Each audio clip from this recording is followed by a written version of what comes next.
All right, we're going. Okay.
Of course, we cannot have a show without having a million problems. Hey, everybody, how you doing? GeekZip here. Hopefully, you're having a great week. I know I am, and I know that some people are not. That's fine. I'm trying to set up Sammy here, and apparently, I've just frozen both screens. What's going along with the night's activities? Yes, there was that. Okay. Okay. There I am back. Good. Hello, Black Dragon Film Studios. God, Rudy. Hello, everyone. Thank you for bearing with us. Christ. No, that I do not have a twin. Okay. I look a lot like him. Your camera you need to redo. Turn it. Hold on. See if this works. No, it didn't work. You're going to have to restart it. Turn it off. Turn it back on. Yep. Hey, things happen. That's USB camera. yes. Um mm, mm, mm, mm.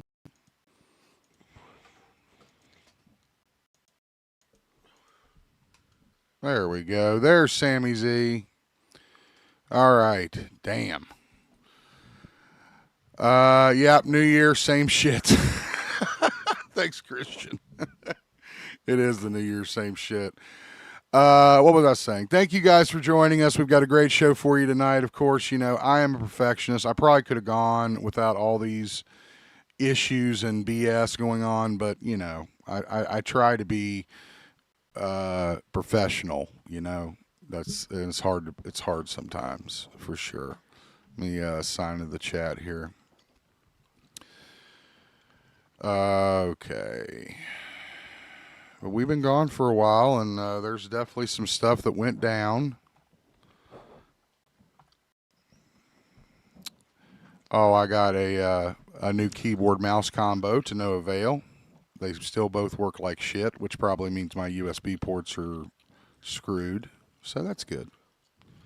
Rudy's laughing. Yay. No, I'm kidding, Rudy.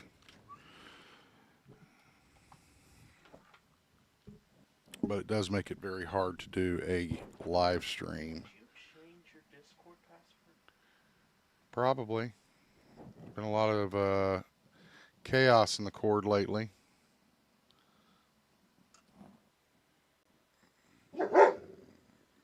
That's great, Allie. Yeah, just make it better.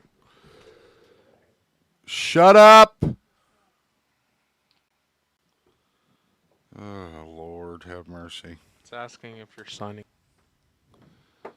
All right, just forget it. I won't be in the chat because... You told me to be in the chat. As me? No, I didn't. Hey, Kush. We're having our usual screw off here. There you go. I approved it.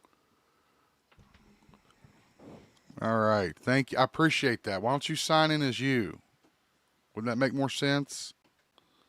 Well, I don't have an account that has access. I didn't access an account. I have your account. I use your account. I don't want to argue with you. All right. Kush just joined us. Hello, honey. Hi. Yeah, I know you need to get set up. I'm not going to put you up till you're ready. What are you trying to do? I'll set up your space. All right. So we got a lot of great things that we're going to get into tonight, believe it or not, despite all these crazy-ass problems. One of which is we had an interview with Leonardo DiCaprio where he discussed, well, no, we didn't talk to Leo. Leo wasn't available. But we did, yeah, he left us on red, which is fine. He's busy. But appreciate you guys bearing with me here. You know, normally this happens, so I would expect everyone to assume as much. But let's see.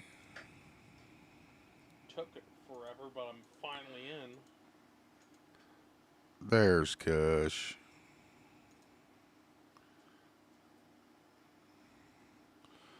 Okay. Now I just have to change the names. I did. No, you didn't. Oh, for the OBS names. Oh my God.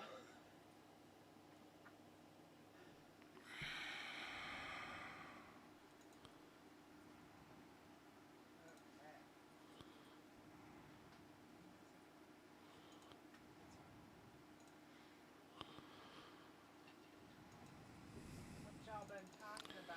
Nothing yet. We just started like 5 seconds ago. Can you like? Yeah, your mic's not plugged in.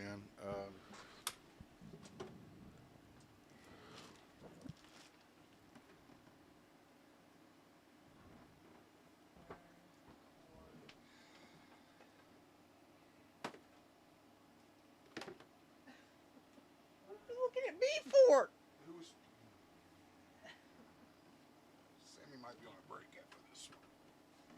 I'm gonna need you to turn my headphones down a little bit, if you don't mind. Holy God. I'm not as deaf as you all are. Okay. Trying to find which one's yours. Is this one yours? Yes. Oh my God. Is this one better? Yeah. I mean, that's completely off. What about now? That's good. Okay. Yeah. You want me to add everyone in the Discord? Yes. Oh my God, have mercy. This is... Well, I mean, have you guys started yet? Yeah, we're recording. Yeah, we're live. I had to start a new stream because the sound screwed up, so nobody knows that we're here except for the two people that are in here now, which is probably just me and Sam watching. That's why I love streaming. It's exactly the same every time, yet it never works. Never works. I can test it all day long, but it never works. Hello, Sean. How are you? All right. And I mean, I haven't even had time to get any of my show prep or anything up. That's okay. I mean, guys, it is what it is. You know, I try very hard and it never works right. Sorry. Anyway, I was just talking about the week that we've had. It's been kind of crazy, you know, because of everything going on and, you know, all the stuff that we have going on. It was my first day back from work, and my first few days back from work, I should say. But you guys got anything to say, or Um, just me tonight, or what? not Well, what are for. we Well, I Is that went what back we've to been doing? school and Yeah. Okay. Yeah. How's that going? I made organization on my MacBook so I can keep stuff up to date and submit stuff. Good. Good. That's good. Good. That's good. That's good. You had some exciting stuff happen. Yeah, I started a new job. I mean, it's the same place, but I got promotion. And then 2 days in, they were like, well, the lady above you actually is quitting, so we need to promote you again. So that was exciting. So you got double Wow. promoted. Like double promoted in 2 weeks. So. Double secret promotion. Yeah, it's a secret promotion. I guess Yeah. I'm on the end, but nobody knows where I work, so it's okay. That's all right. But As I was mentioning, a great show for you tonight. We are going to go over the Avengers Doomsday's trailers that have dropped. I know the fourth one dropped, leaked rather. We'll discuss that a little bit. I don't have that available. I don't throw out leaked trailers. You guys know that. So lots to get into with that. We're going to talk about Evangeline Lilly and her tragic accident that's now resulted in her having permanent brain damage. Terrible, terrible news. And more studio drama in Hollywood. And also all of your fun segments. We're going to do viral tonight. We've got some funny ones. We're also going to do our trailer talk as well. And the Avengers trailers will be part of trailer talk tonight. Questions? None. Comments? Concerns? nope. Great. So everybody gather in here, gather around. I know a certain someone is getting ready to stream, so we'll get through this and we'll have fun while we're doing it. All right. First, let's get over to RIPs. We do have quite a few this week because we did take some time off. So if you're like, oh, A few we big knew ones. a few big ones, yeah.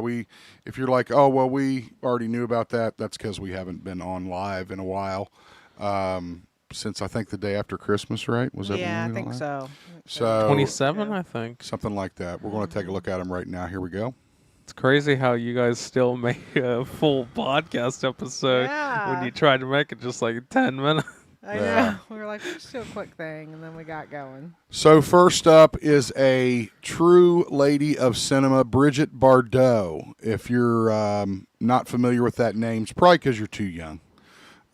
She died at 91. She was in films such as And God Created Women, Contempt, and many others. She was a model born in southern France. Or I think she lived in southern France, rather. Yeah, I Sorry. mean, I think she was mostly in like French movies, but yeah, But obviously a, she's a big sexual like, icon. piece of the women's Right, revolution and all that. So right. So all our best to Miss Bardot and what she did for women in cinema, what she did for women in Hollywood, and so on and so she's a forth. big animal rights advocate. She's also a little sassy pants. Oh, but yeah, that's okay. Okay, we like that. So. We like sassy pants. I was upset about this one. The Cure, God, stupid TMZ with their bullshit. Perry Bamonte of The Cure passing at age 65. There he is right there, not looking a whole unlike Phil Spector. But he passed away after believe he was battling an illness, and yes, over Christmas. And passed away in his home. Again, The Cure, iconic band. So all our best to his family and fans. This one was crazy. Nuts. The daughter of Tommy Lee Jones. You know who Tommy Lee Jones is. He's a very famous actor, been around for a long time. His daughter actually was tragically killed at age She 34. overdosed, I think is what happened. Okay. I read some stuff She was about found it. in a hotel. I mean, that almost always tells you, This happened in San Francisco. Can't imagine that for a father or a mom.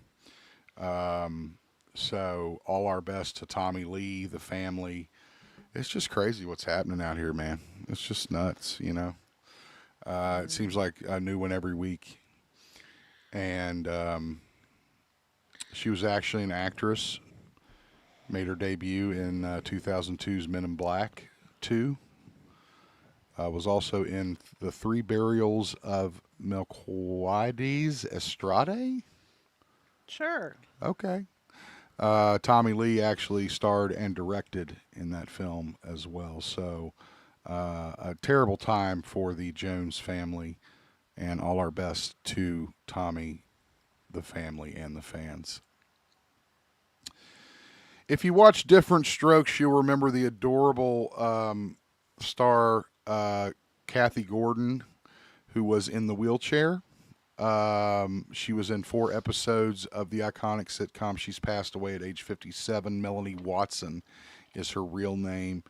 How is she only 57? Doesn't that show like? That's a lot. Yeah, that's. I mean, I guess she was really, really young. Yeah, she was super young during the show, and Different Strokes revolved around a bunch of kids. So, but she was born with a genetic disorder, commonly known as brittle bone disease, and it leads to fragile and related complications, short stature, bone deformities, and fractures. But she still shined when she was on that show. So, all our best to Melanie, her family, and her fans. I have been a Bleeding Cool reader for some time, and I definitely wanted to show some respect to Patrick Dane, former managing editor of Bleeding Cool, passing away at age 34. He was involved in a car accident over the winter break that tragically took his life. There he is there. But a fellow knowledge seeker like myself, and obviously into the same stuff. I never did get a chance to have the pleasure of meeting him, but heard he was a really great guy, and it's just tragic to die or pass so young. I want to say something about that one Yeah. there. I don't like how it says Bleeding Cool had just learned. I don't like that start to that. Well, that was when it happened. Okay. You got to look at when it's published as opposed to when it's last updated. Ah. So, all our best to Patrick. I love this guy. Yeah. Isaiah Whitlock Jr., who was in The Wire and was also in a bunch of Spike Lee movies. I always remember him from 25th Hour. He was the guy that went, shit. Remember that? Oh, yeah. Remember that detective guy? Iconic. Yeah, and that You have got to watch The Wire. Like I do. I need to watch it. I've never watched it. I've seen the first So, season, and yeah. it is really Well, I good, take that but I just back. never- When I lived with Wes, he watched it a lot. So I did watch some of what he was watching. But I definitely need to go back and watch it. But this guy was not only in The Wire, he was in all kinds of films, frequently collaborating with Spike Lee, passing Tuesday in New York at age 71. Finally, a true pioneer of the industry. This one was crazy when I David saw it. Rosen, the co-founder of Sega. You know, Sega. You've heard of Sega, right? Yeah. That was good. All you Sega!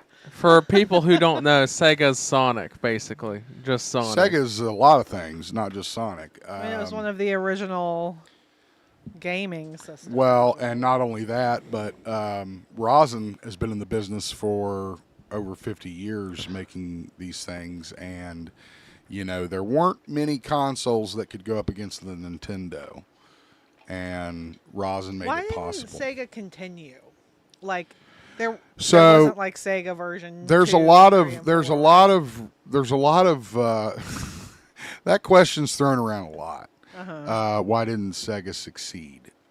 They came out with a console in the late 90s, mid to late 90s, called the Sega CD. Do you remember this? Oh, Yeah. vaguely. And also the Dreamcast as well. Or no, maybe that was Sony. No, that was Sega. Was that Sega Yeah. or Sony? Look that up, Sammy. And anyway, one of the Sega. consoles. Okay, yeah, that's what happened. Is they came out with a couple of consoles that were absolute dog crap. And that kind of, and then Nintendo would go on to do the GameCube, And the Wii. the Wii, and the Switch, and all that stuff. So that's pretty much how that went down, as far as I know. Correct me if I'm wrong, but I think that's really when Sega was like, "Yeah, we're not going to make it." Did you play this damn It's a shame Dreamcast? because I We're not going to actually make it. enjoyed the Sega more than like Super Nintendo. A classic argument of which had the better games, which had the better graphics, which was better stories. But there were few properties that were exclusively Sega versus Nintendo. That's a debate for another time. I'm gonna ask, which one would you say is better, the cheating for Sega, or the cheating for the Super Nintendo? I don't understand what you mean when you say cheating. Like the Game Genie and that stuff. I mean, the Game Genie and stuff was fun to use. We didn't cheat at video games. Yeah, back then, I like you do mean, now. it You just was- played them. Like that wasn't a thing. If Like- there was, I mean, again, the Game Genie was a total cash grab for all of us kids that were like, we just can't beat these games. We need help. The genie came out of the bottle and helped us. So, God, that's another discussion for another time. Is the But I Game don't Genie? like. Okay, listen. I wasn't like a big. I've never been a big gamer. I stopped at the Nintendo 64. That was the last thing I ever played. Mm-hmm. But like, you didn't beat games. That wasn't No. like nowadays. You beat a game in 2 days, and that was not how it was. You would play these games for years, and like, I mean, you would never beat it. I mean, I guess you could. Some people did, but like, that's just not. Well, I It hear was you. Yeah, much it was bigger of a way game. harder to beat games. Right? Yeah. Back in the day, and I mean, I was playing. What was I playing today? Star Wars. Help me, Sam. Fallen Order. Fallen Order. And you die in that game, you instantly respawn to the step you took before you died, and then unlimited. So basically, there's unlimited lives. Right, and, yeah. right. So it's like, I'm like, dude, imagine. And here's the bitch of it. And I even was talking to Rudy about this a little bit the other day. Imagine working so hard on a game. You've grinded. You've done your research. You've talked to your boys. You've figured out the secrets. You're going through. You've almost got it. You've just about disarmed that 7th goddamn bomb in Ninja Turtles. You're almost there. You can taste victory. You're dead. And when I say you're dead, Yeah, go all done. the way back. Yeah. Everything you've done for nothing. You have wasted that section of your life. Yeah, that 6 hours of your life Yeah. is gone. And it's like, and you got to remember, there was not 1,000 different games that you could play at that time. There was just a handful of games that anybody could possibly play. Right. And so now it's all this, it's a cash grab. You want the game to be short so that someone then buys another game. But Sure. that's not how it was. Well, and you know, with the revolution of graphics and the way that works too, you know, I can Easier understand. to create games. Well, and games also come in various forms of difficulty, Right. which, you know, I guess you could kind of say that our games never had that. It was just hard mode. Yeah, there was no easy, hard. I don't remember there being easy, hard modes in games, were there? Not many. The Technically, the first one I remember was Street Fighter. That had the easy, medium, hard. technically you could say Pac-Man because it starts easy, and the farther you go, It it gets gets harder. harder. But it's like a never-ending game. You know what I mean? Like, there's always another level to play. It's like Candy Crush. You know? Like, I've tried to beat Candy Crush for like a year. Yeah, I when remember. it came out. I was chasing that level 2000, but then they keep adding levels. And I was like, you know what? Screw it. I'm not playing this anymore. His mother. And I'll tell you something, Sean. Imagine arcades. Those were also a bitch because you go into an arcade and you Yeah. spend like $5, and grandma's ready to leave, Right. and you just gotta walk away. You got no choice, So imagine. I love that episode of Seinfeld where George Costanza has the high score on Frogger. Yeah. You know what I'm talking about? And he tries to battery hook up the game so he could buy it and take it home because he didn't want anybody to take the high score. Right. So I'm telling you, that's where we get this sickness that we have for these games is from the old school days. The game store called and they're running out of you. Christian with a classic one-liner. The jerk store called.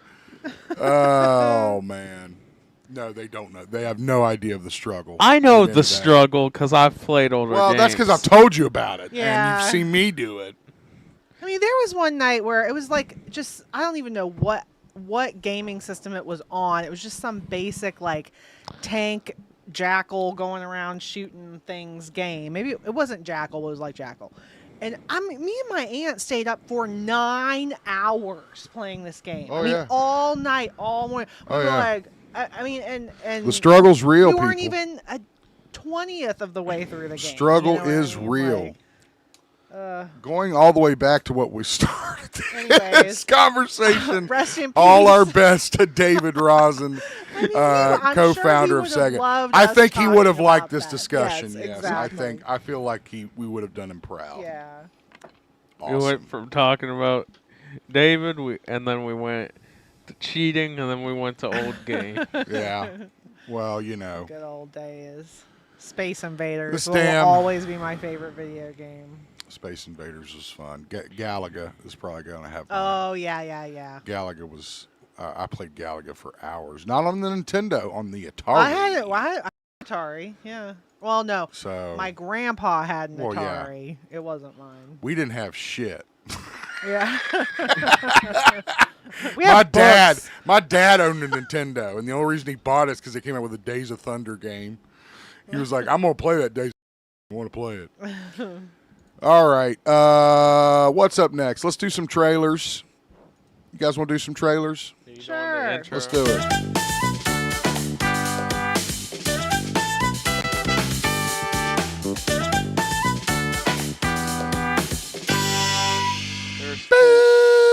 There's 4 trailers on here that I actually fully watched. Yeah. The best one, in my opinion, is the death of Robin Hood. That looks crazy. looks I haven't nuts. seen. That looks I crazy. didn't watch any of these. That looks wild. So Okay, on Trailer Talk this week, let's go ahead and get the obvious out of the way. We do know since the last time we spoke, they dropped 2 additional teaser trailers for Avengers Doomsday.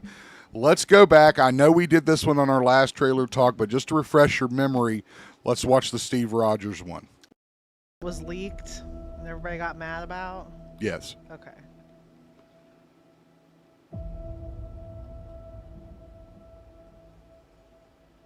Are you hearing it? No.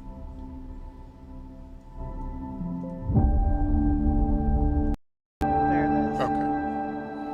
That's house. So again, this is the Steve Rogers trailer that we watched the first week.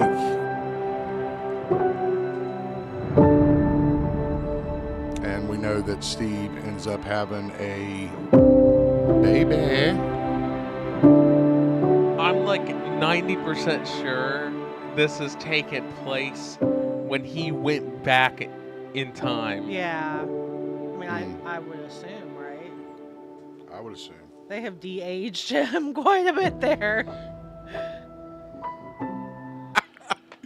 Dude, they don't trust me, Disney don't want that heat. Yeah, Disney. Right now, yeah. Trust me. If one thing I know, it's that Disney doesn't want the heat. All right.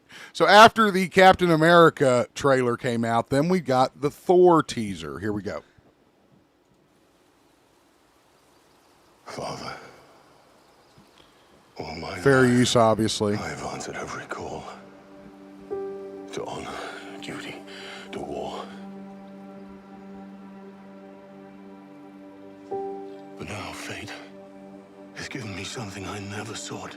So we see that Thor has a child as well. Still. still. A child. Yeah. At the Love and Thunder. A life Oh, did he have a untouched by child? the storm. I didn't make it to the end of that, honestly. Learn to Didn't be the like the strength of This screaming is the the ghosts. daughter It wasn't of, even- of the bad guy from Love and Thunder. so that I may fight once more. I loved the defeat screaming one more ghosts. enemy. Yes, you did. We know. And return home to her. Not as a warrior, but as warmth. To teach her not battle, but stillness. The kind I never knew. Please, Father, heed my words. Okay, here's why I like that. Because they're bringing Thor back to where he belongs. To a really... Not Fat Thor. Right. They turn it... I mean, He God became a bless... joke. God bless Tahiti Watati or whatever his name is, but he Yeah. just turned him into a laughing stock. Let's face it. We all know it. And God, it was just I don't really... know. I mean, I thought they did a good job with making him like. I mean, they showed that he was grieving. You know what I mean? Like I thought, but I am also glad like that they're going back. Yeah, so. exactly. Not fat and sloppy Thor. It's going back to like the kingly Thor, the Right. statesman Thor, if you will. I mean, I don't know what the hell you want to call him. This one, I have been dying all week. This is the third trailer that Marvel has released. This is the X-Men trailer. Let's watch. Dying all What week does to it say? talk about Avengers this one. Doomsday. Because that's the name of the film. Yes, comes. Oh, the X-Men are gonna be in. I got it. Okay. Turn up. That's all I know for sure. The question isn't, are you prepared to die? The question is, who will you be when you close your eyes? Patrick Stewart. Dude, he's up there. I mean, Right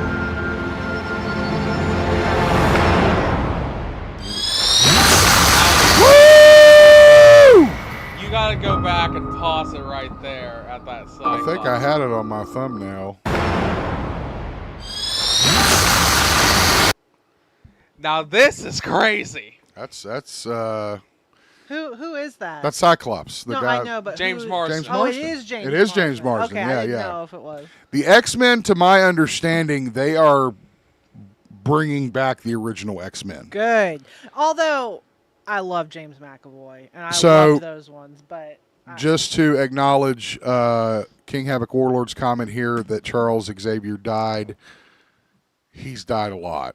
If you're referring I mean, to everybody in Marvel has died. if you're referring to the That's third my- X-Men film where Jean Grey explodes him, that film is now no longer considered canon. So that's why he's alive, because they went back and they fixed it with Days of Future Past. The craziest Cord was part crazy. Yeah. is you can see the leg of the Sentinel right there on the left. You see that? Yeah, right there.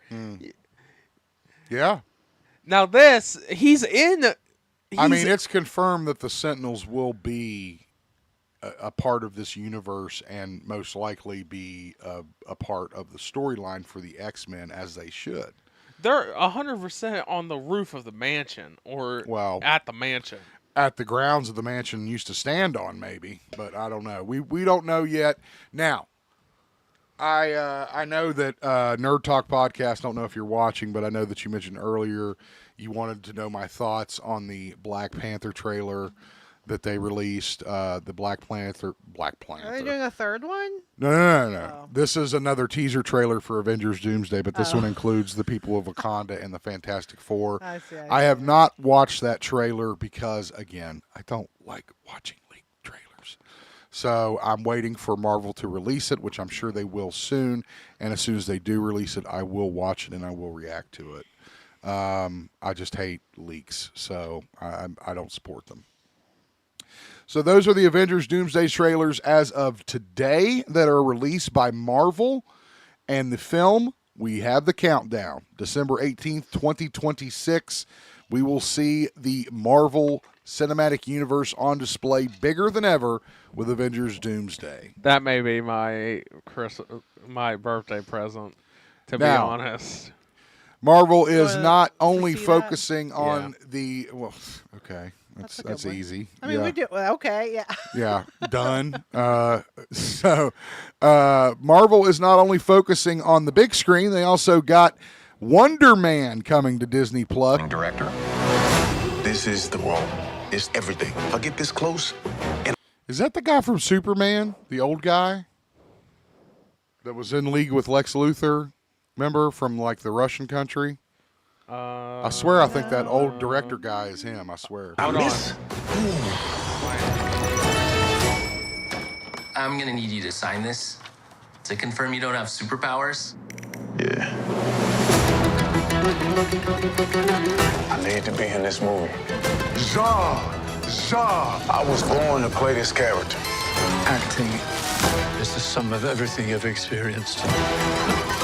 The joy, sadness, loss, heartbreak.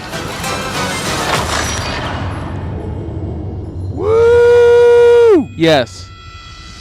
Is that him? Yes. I thought it was him. Control considers Simon Williams an Ha ha! I win. Huh? extraordinary threat. Cheeky, I like it. It does look cheeky, doesn't it? It's well put.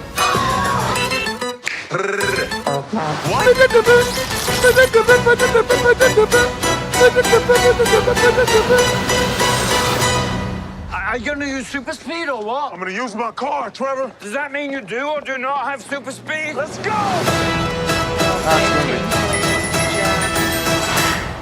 That's going to be fun. That hits Disney Plus January 27th. Who is that guy? Was he Candyman. Yes. Yeah, Okay. he was the new Candyman guy. Okay. This one is Netflix's latest film. You've heard about it. Ben Affleck and Matt Damon star Back in The together Rip. again. Let's see what's up with this one. Matt Damon is From busy. the outside looking in, it seems simple. Yeah, he doesn't have Seize the cash, count it, he and doesn't have turn a it personal life, I don't think. I mean, yeah, he does. in. On the inside, it's different. Well, he's been married for like 20 We had a years. Crime Stopper tip come in on this So I guess address. not. Shit. There's $1.4 million in this bucket. I bought 14 Oh, I more of saw those things. this. That's a $20 million rip. Yeah, this is a Be new smart right trailer. now. You gotta move this money, man. Stay off the radios, no call outs. What would you do with this? Just this. Everything. You heard about the inside heist teams. Yeah, cops playing robbers. Need any help tonight, The guy Lieutenant? from No. Boston. We didn't get a Yeah, heads up it about is. this. The longer we stay here, the dicier the shit gets. Don't trust anyone. All I know is what we do right now and who we talk to matters. You see that? P-I-G-S. Whoops. Ah, Stephen Is there Yeun. anything that you've heard about him? There's snitches in every division. Watch your back. Cover! Bitch! I'm breaking left! I got the room! Yeah. You want to steal this rip? Val Just say it out Chandler. loud. Sasha Cali. Hell of a cast. You a snitch, Mike? Carl Chandler. This is my crime scene. Let me run it. They just gonna take the money? Were you Kyle and Captain Chandler. Velez close? Tell me what's going on. Yeah. First off, back the fuck up. You're not going anywhere without me. You're not giving orders. I don't trust you right now, and that's a problem. You should just take whatever money you want and walk away. Before this goes really bad for all of us.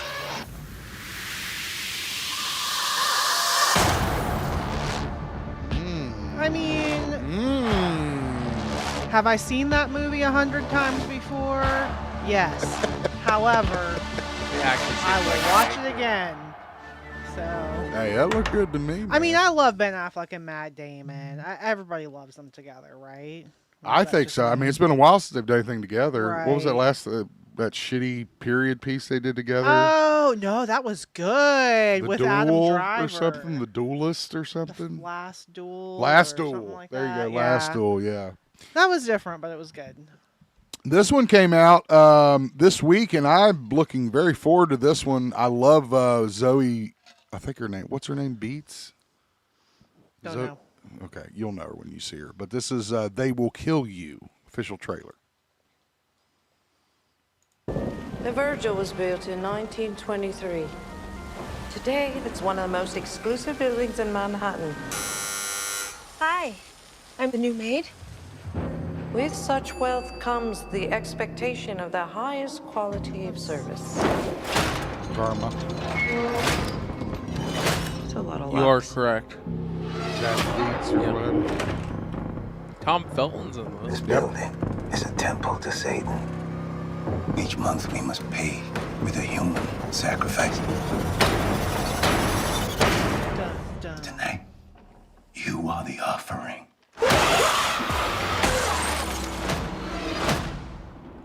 Yikes. Gotcha. Andy Machete, that's the guy from It. Whoa! Got you my ass. I'm sure that's Harry Potter. Yeah, it is. That's what he said. What's his name, Sam? Tom Tom Felton. Felton, yeah, okay. Plays Draco Malfoy. Right. You little shit. That's great. There has to be a way out of here. I love that. The building was She's designed. surgical with that damn double barrel, Death dude. trap. Jeez.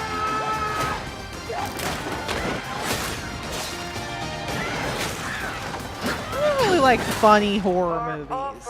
You don't? No. Okay. On the lookout. I just dropped I want it to be like serious, scary, Fuck you. or No, not a fuck horror you. movie. You know No, what I mean? bitch. Fuck you. Fuck you.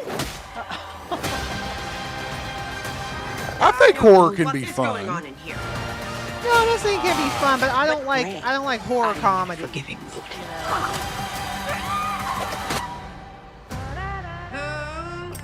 Purist. The fuck are you?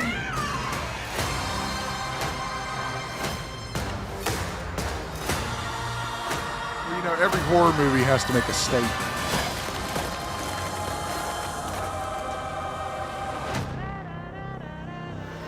Where did you learn how to fight like that? Prison. Prison. I mean, it looks cute. I mean, it looks I cute. like Zazie Beetz. I think she did a great job in Deadpool. I loved her in Joker. I think she did a great job. So yeah, I'm down with that.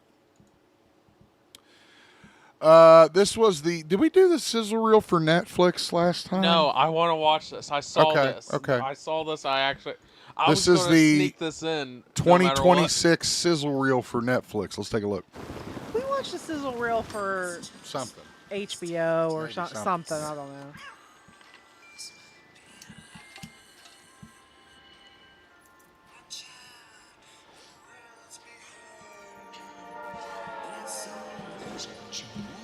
Go on. Don't be afraid.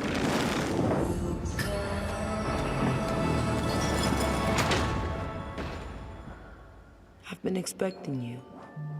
I know you're wondering. What next? This year, I see love on your horizon.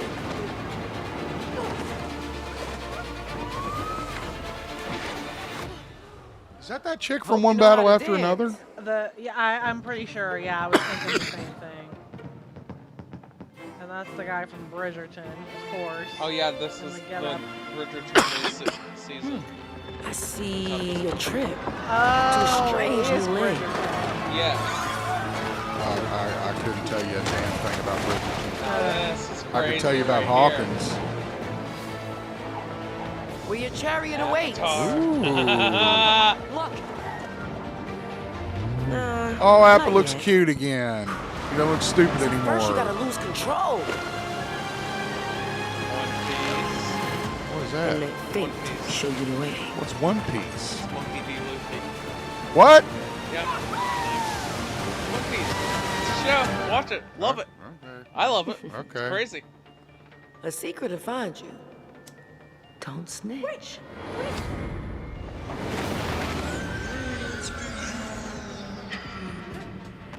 And now Moon Knight. God, that'd be awesome. Huh? No. See? You What's cannot happening? outrun your What is this? destiny. I don't know. Oh, yes. Lupin. Lupin? Yeah, it's a French show. Are you saying Lopan There's or Emily in Paris. It's Lupin. How's this for Lupin. Lupin? God. Oh, don't look so frightened, my dear. There's Devil May Cry. Ain't that bad. I got that. You'll follow the light of the sun Oh, to God. awaken your inner child. Yeah. I mean, Netflix owns the world. Well, like they do now. Netflix and Amazon, it's like own our souls.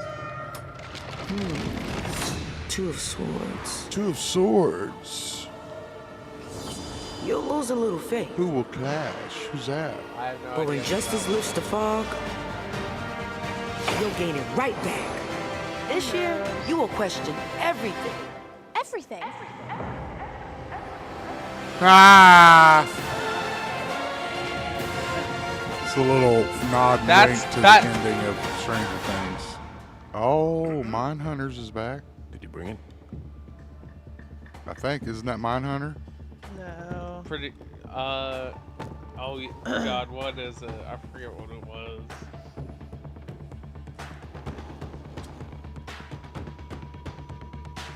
You can go now. Well, you took your time. Peaky Blinders. Uh-oh, Peaky. Now that we need to watch. Okay. There you go. We need to go See, to we're Peaky getting Blinders. ideas of what we need to watch. So I like that.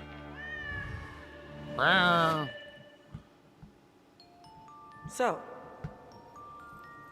what will you discover next?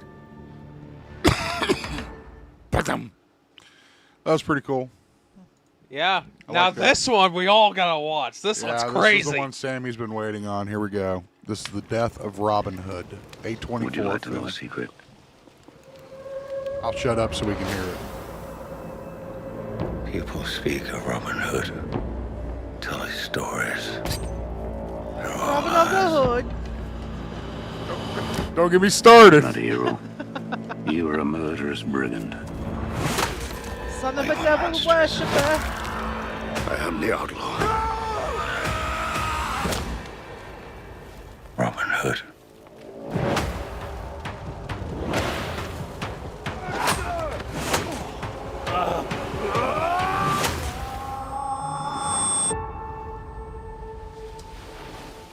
Groweth sad and bloweth mad and springeth the word anew. I owe you an apology. You begged for me to let you die. I'm not sure, nerd, if A24 is that What's your doing the name? Disney stuff. I think I read that, but I can't confirm it. Why not? They're doing all the other Popeye, Mickey, Hugh all that. Jackman. Want me to make you a bowl? Why- I think it was. He was like unrecognizable until just now. First thing I said was, it's Hugh Jackman. What happened to her? Terrible things. Terrible thing. I help those who come to this island. And people change their course. I have killed so many I could not give you a count. It's a curse.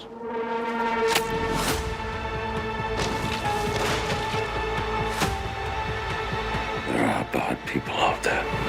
I fear our blood debts will follow her.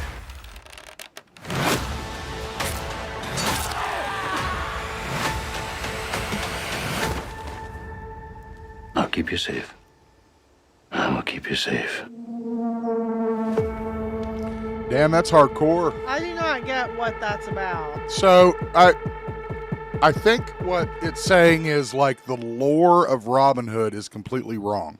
Is he supposed to be Robin Hood? Yes. Yes. Oh, okay. He's Robin Hood, but an aged Robin Hood who, come to find out, fast is admits that catching up with actually he wasn't like give to the rich or steal from the rich, give to the poor. He was stealing actually a for fucking himself. thief. Right. And so that really is going to turn it on its head. That's That some looks really capitalist good. propaganda. I right there. knew, here's the thing. Here's the thing about Kush and me. We love Robin Hood, Prince of Thieves. That's like our favorite movie together. Quote. And honestly, yeah, we quote it all the time. Even my kids talk about how we quote it around each other. Like we could literally sit here Yeah. and quote you the entire movie. I could do the whole fucking play for you if you wanted me to. So I think that's my problem is the idea of Robin Hood being a bad character. That puts a bad taste in my mouth. I don't know. Maybe No. What puts a bad? Listen, I'm gonna watch that movie. Don't get me wrong; it looks good. But what puts a bad taste in my mouth is Robin Hood represents something, right? And that is like, well, it's the death of Robin Hood. It's killing what he represents, and that's. But I'm sure it'll be good. It'll be So good. I feel like Nerd. They already did that with the Russell Crowe Robin Hood. That's not the real story trope, is what Nerd's talking about here in the chat. And I feel like they already did that, right? Because they did Robin, and that wasn't the traditional. Oh, Men in Tights. Well, also a good one. Another classic. All right, we got two more to get through, people. This one I think is this. What's your favorite? Rachel McAdams. This is Sam Raimi's new film. God. I love Rachel McAdams. I don't know what his problem There's another one is. that Sam Raimi is making. I don't think it's this one. Well, yeah. This dropped on the 6th. Let's see about it. I am next in line for VP. When Bradley takes over for his father tomorrow. Your father promised her a promotion. Did he? As an executive, I see no value. Was that Dennis Haysbert? I don't know who that is. I thought he was dead. The black guy. I mean, I don't know that name. Is what I'm saying. This guy. That's the progressive. Yeah. Allstate. Are you in good hands? Yeah. It's that guy. I thought he passed away. I must have been wrong. I'm sorry. Sorry, Dennis. Ocean. Did he? No, he As did an not. executive, Okay. I see no value in you. Does that make sense? Whoops. We have the merger No, coming the up. other Prove me guy. wrong. There was. You're thinking about the guy from what? God, what is Final Destination? Aren't you? Maybe. Tony Todd.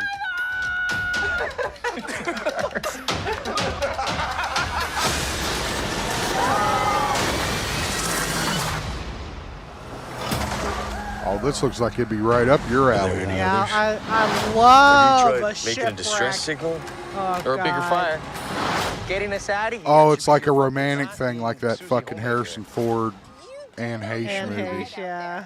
Yeah. How do you think Except that would he have worked looks out like for you? Anne Heche. Are you gonna hunt a board? Linda from accounting? Doesn't his face? I mean, his face and does. planning, actually. You ever hunt? I think I like it. I'm gonna want to see How this valuable real to the company bad. am I now? She's No help kicking is some coming. ass. I love This is it. how things are now. Not in the office anymore. She's gonna You get are that stuck promotion. with an asshole boss, just like I was. Don't ever mistake my kindness for weakness. That's like my favorite saying.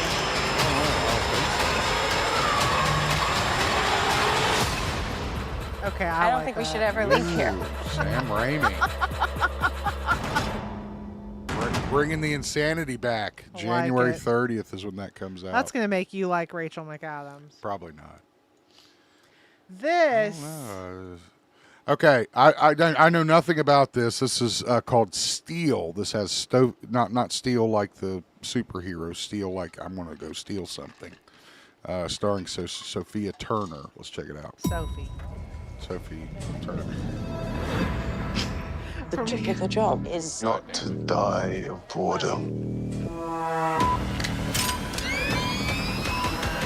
Oh, they're gonna set it off.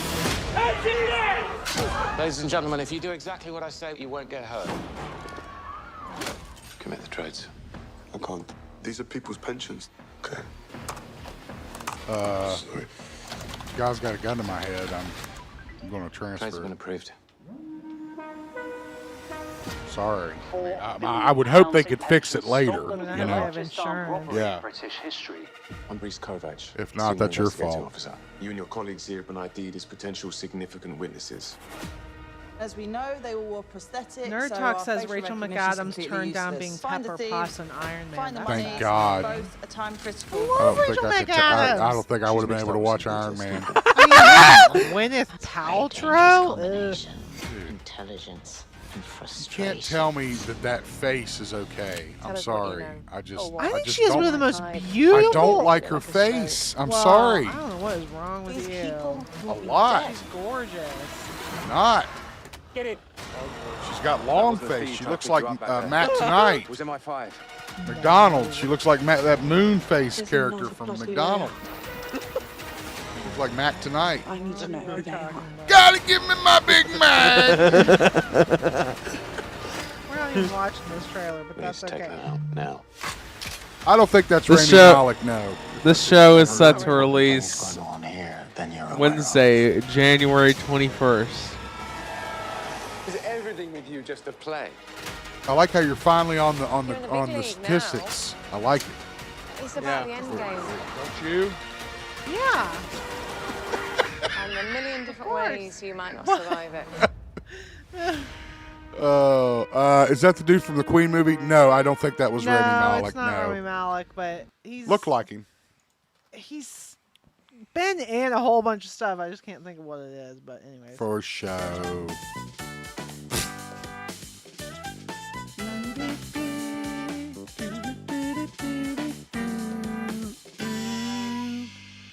Thank you for watching Trailer Time with us. If you have a trailer you'd like us to check out for an upcoming film, make sure you send it via the comments below or geekzippodcast@gmail.com. Thank you so much.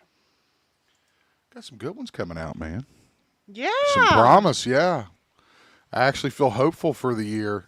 Not going crazy, and we have what we've been watching next, right? Is that what we have next? Yes, that's next.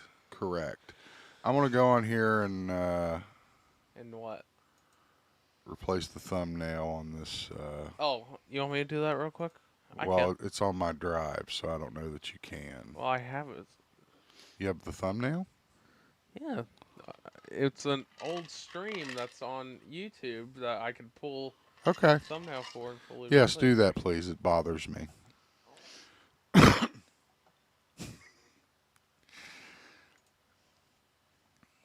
Form is cool looking.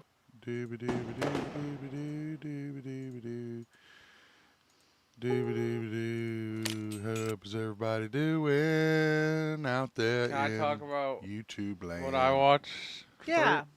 Well, Go for I was going to kind of get into Stranger Things. Okay, you want we'll to talk about we'll- that? We'll do Stranger Things, and we'll get into the other things we've watched. Okay. That's not my phone. Mine. Okay, Nerd Talk. So I explained this. You're probably away, but because it's a leaked trailer, did they release? Taking a stand. Did they really? No, I just don't like them. I mean, I can't. They did not see- release it. I looked it up. I looked at the comments on your video I earlier. can't see very well, and those damn. No, they haven't released it officially yet. So, but yeah, let's talk Stranger Things season 5. So me and Kush were able to complete Stranger Things season 5 over the holiday break. Finally. That last episode, I didn't know it was like. I Sucked. guess I should have known. Kinda. Okay, just hold your fire. I didn't know it was that long. I guess I should have realized that because they're putting it in theaters and stuff. Right, so, right. but I remember at one point, right, Nerd Talk, X-Men, Thor, and Captain America, or rather, excuse me, Steve Rogers, are the ones that they've released so far. My understanding is there's supposed to be a Fantastic Four one, and then that's leading up to the trailer that will have them all. That's my understanding. What the hell am I talking about? Stranger Things Season 5. So, let's go around the room. Sammy, you say you did not like the finale of Stranger Things Season 5. In one way or another. Explain. Well, the first half mainly, like how you said, they spent. Okay, almost... don't get into my stuff. I'm taking some. I have to talk too. So don't take what I told you. You give us your own opinion. He agrees. You're always on his side. I am. She's always on his side. Right. The Fantastic Four is the Black Panther with it. Right. They just haven't. It leaked, but they haven't released it. And again, I'm not chasing down a leaked trailer just to be able to be like, here it is. I can't really tell what's going on. Right. So I'd rather just wait. You go first because I have only one good part. I have two good parts. Well, let's talk about them. Your good parts, and then we'll talk about the bad parts. The two good parts are Dustin on stage at the end, doing his spoilers ahead, people. Just so you know. And then, right. I mean, we're like 3 weeks behind, so if you haven't watched it by now, I would hope that if you were a fan of the show, you would have watched the damn stuff that we're talking about. But go ahead, Sam. And I loved the final part where they're all playing D&D. Oh, and that finishing was sweet. it. Like the next generation. And then everyone else comes down, and it's really sad. I cried at that scene. I mean, my opinion is... Mercer Sagatus. Who is that? That's my friend. He says he would like to thank you for getting him into Stranger Things. Yeah. Good job. Or getting... Yeah. Like, I don't think it was a bad finale. Was there some lazy writing in it?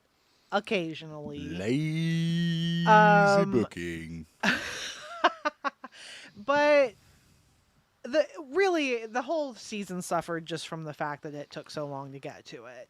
So all the references they made, they tried to tie in all the way back to the first season in the last episode, and none of us remember what happened in the first 4 seasons at this point. So like that's the problem.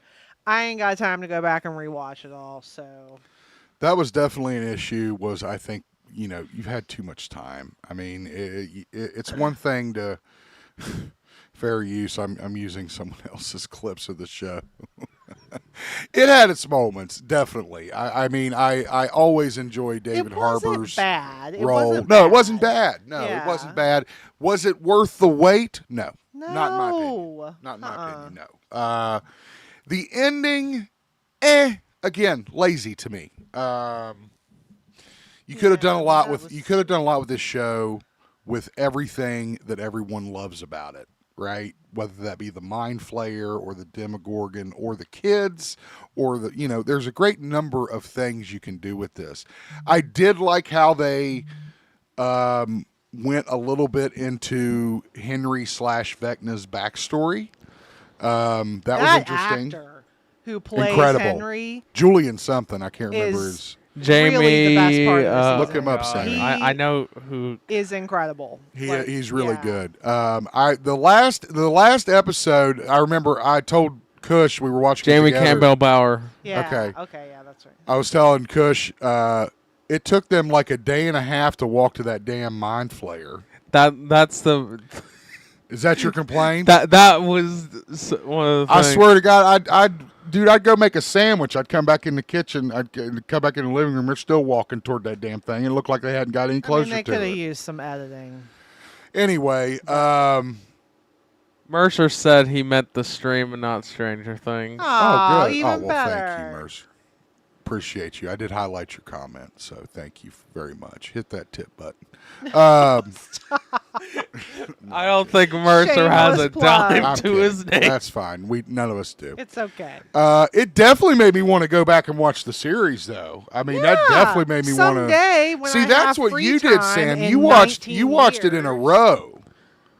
Yeah. So you watched like 1 through 4 up to 5, right? Yeah. And then you watched 5 seamlessly. Yeah. See, I want that and see how I feel about I it. know some people who had never watched the show before ever, and they Ever? like binged all 5 seasons, recently, and I think that would be a completely different experience, and I think I would have loved the finale in that case. For sure. Let's just say this, since we're talking about full season here. Best part of season 5. What are we saying? For me, it's when Will takes control of the Demogorgons for the first time and snaps all the. Yeah, I mean, it was a little bit of a Harry Potter ripoff, but I liked it. So I mean, it was very like Harry is a Horcrux. Will is the Horcrux of Vecna. But I mean, I'll say that I enjoyed the part where Will came out to his friends. Something I can't imagine. So I enjoy it, but I thought they spent a little too much time on the scene. There was a little bit too much exposition that he gave during that speech, and I was just like, wow, you're making this a way bigger deal than it is. Well, I think but you again, have to think of it as a kid 80s. coming out in the 80s. You're in the 80s, right, right. which you had to remind me of while we were watching the show. So I did think that was great. I don't know what the hell this is over here.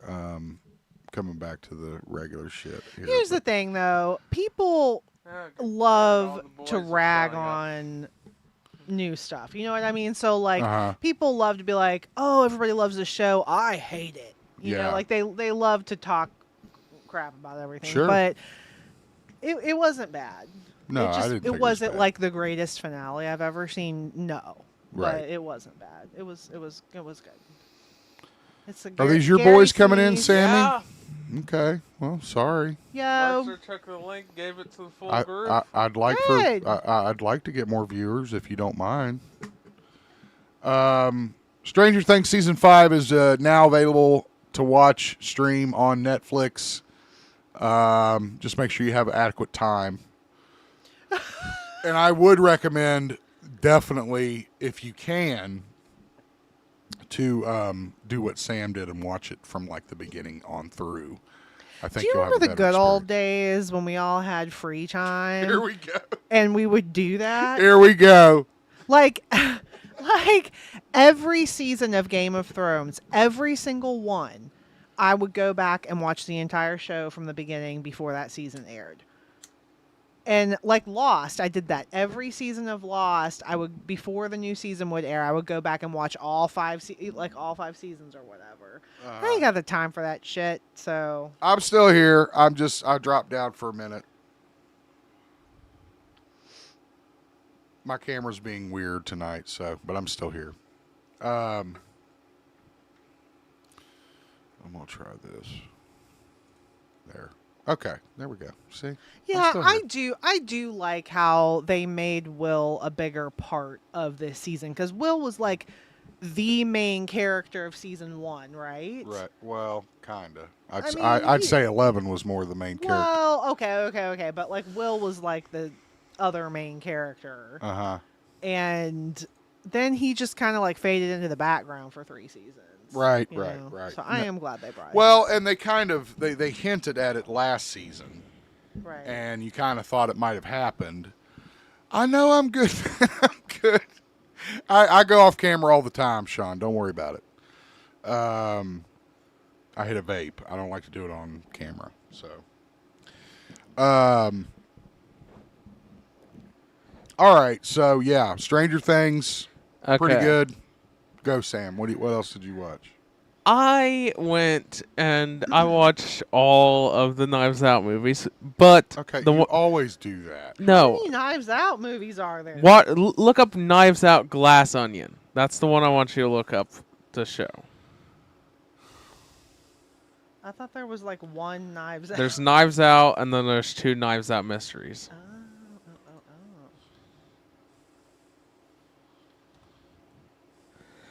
This one actually was my favorite out of all 3.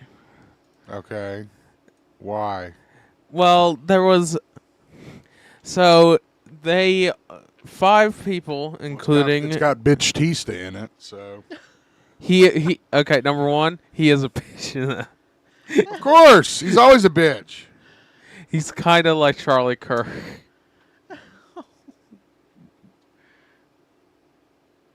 Edward Norton. Yes, Edward Norton. Is this the first one he's I mean, been it's in? one of those ensemble movies like the fucking Perot movies, Death in the Nile and all that shit. Same thing. It's like Clue. It brings all these A caliber actors together, or A minus caliber actors together. Well, I'm just saying, like, Daniel Craig is probably the biggest star. Edward Norton ain't getting much work these days. Right, Kate Hudson. Yeah, Kate Hudson isn't in anything these days. Right. So it brings this ensemble cast together, and that's entertaining, I guess. So, Well, ensemble casts are like easy work for the money. So you know what I that- mean? Because you're only in like 3 scenes. what else, Sammy? God, what else? Or is did I that it? have? I'm That- thinking real quick. You guys go ahead with yours. I'll Okay. think real quick and get the other. I have 2 more.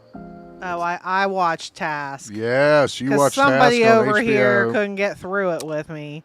So I watched it on my own. And it was great. I highly recommend it. Now, the ending, I don't know. The last episode was the worst episode. But To be fair, I would like to watch this series and just didn't get a chance. I'll leave it at that. But it was very...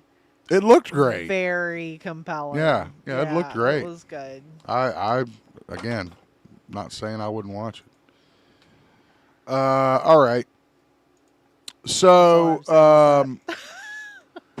I got a little nostalgic this week and decided to go back and watch the Gareth Edwards Godzilla movie and its accompanying sequels, Godzilla King of the Monsters. It's the you could basically just say MonsterVerse, right? Because this isn't all the Is it all the the Monarch verse or the Monster verse? I think it's Monster. I'll check. I don't know. But I really enjoyed that first film that Gareth Edwards did in 2014 when he started his series. I thought it paid a lot of homage to the Toho Godzilla's,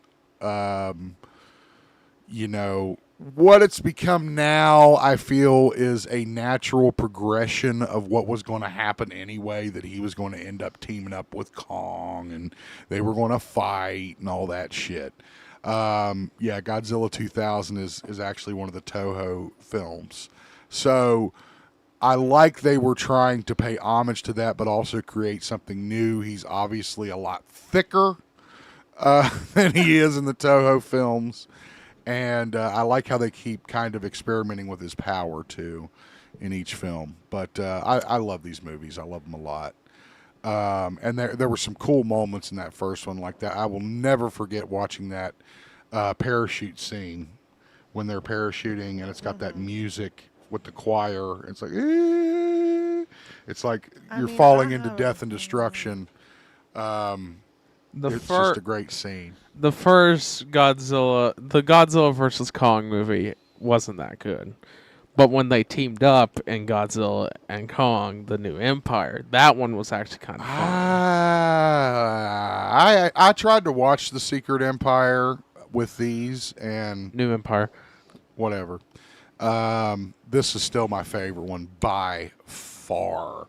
Followed closely by King of the Monsters. If we're being honest, King of the Monsters, so it goes Godzilla, Kong Skull Island, and then King of the Monsters, and that's where I would end MonsterVerse. Godzilla versus Goku, who wins? Okay, what version of Godzilla are we talking here? Against Goku? Yeah. Because if it's a know. evolved Sean Godzilla, then maybe. I don't know. Goku's pretty powerful. So I'd probably put my money on Goku. If it's a non-Goku Super Saiyan, that's what I'm basically thinking. So yeah, I watched that and enjoyed it, and it was a lot of fun to watch the sequels as well. So yeah, I've got one that you have already. this version, yeah, he'd kick the shit out of this version because he's so slow. I watched something hilarious. It was Neil deGrasse Tyson talking about the feasibility of these monsters existing in real life, and it was hilarious. They were like, they wouldn't be able to move. Their mass alone would destroy them. So that was great. I love that. So anyway, yeah, watch that. I have another one. Okay, well, you didn't have another one before. Well, I don't want to get to one battle out after another while Kush is gone. Well, hold on just a second. All right.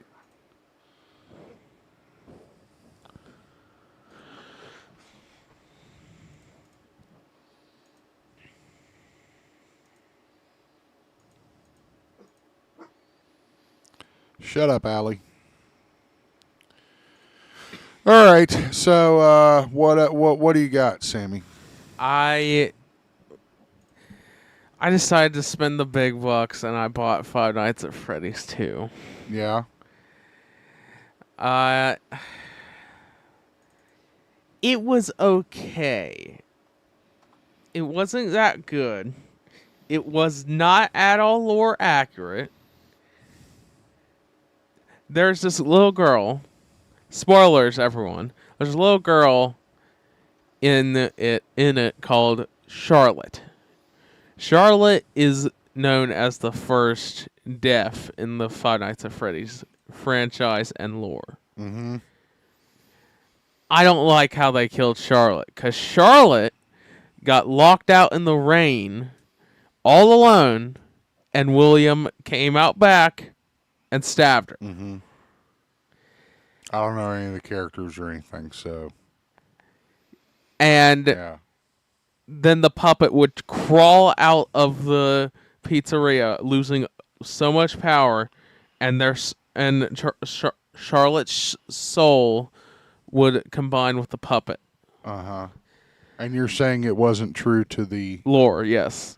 Okay. This is the first one that didn't have Scott Coffin produce or half direct. Is that the guy who created it or something? Yes. Okay. The first one was very lore accurate, and I actually liked it. Yeah. This one, eh. Okay. I think Kush went on a bathroom break, so we'll go ahead and do my final, what I was watching. God, I love this movie. Probably top 5 favorite movies of all time. Was that Newman? I didn't see it. Sean is the guy who plays Newman in Seinfeld in Five Nights at Freddy's 2. Let me check. His name's Wayne Knight. Yes. Yes, so that was Newman, Sean. Escape from New York. Look here. Once a month, guys. Oh, my camera froze. Hold on. Damn it. Always something.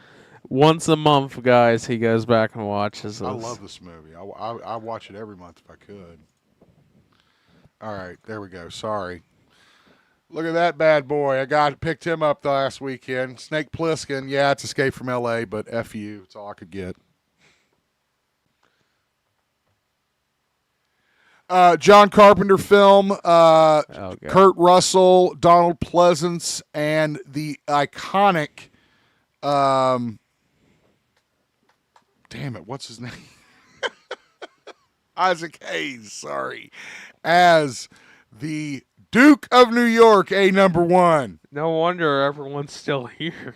Yeah, because this movie's awesome. Well, #1, Henry delayed his stream till 9. It did produce a sequel, Escape from L.A. It was the same movie. I mean, it was the same movie. It was essentially Different the same place. plot. Yeah, different place. It was, instead of New York, it was Los Angeles. So I love this. Yes, I watch it constantly. I love this movie. I love Kurt Russell in this movie. Adrienne Barbeau is going to be at Lexicon this year. She is.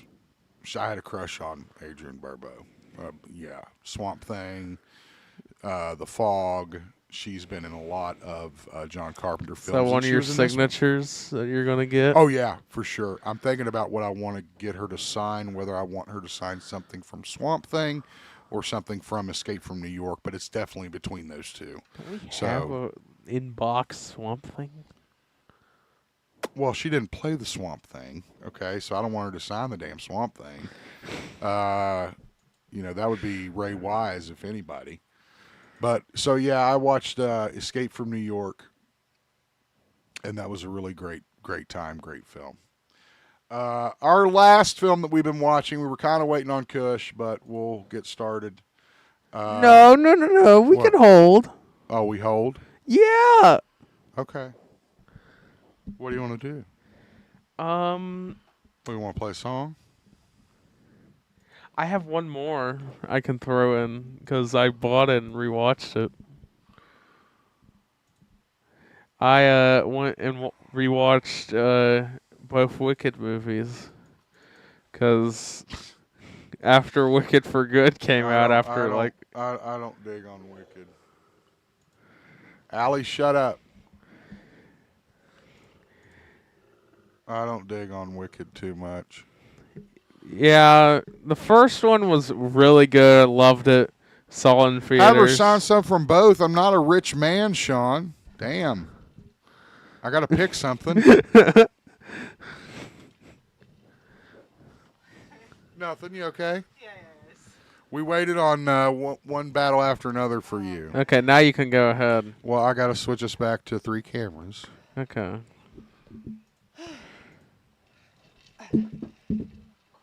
Just since we haven't said it in a while. Fair use. This is a big one. Still fair use.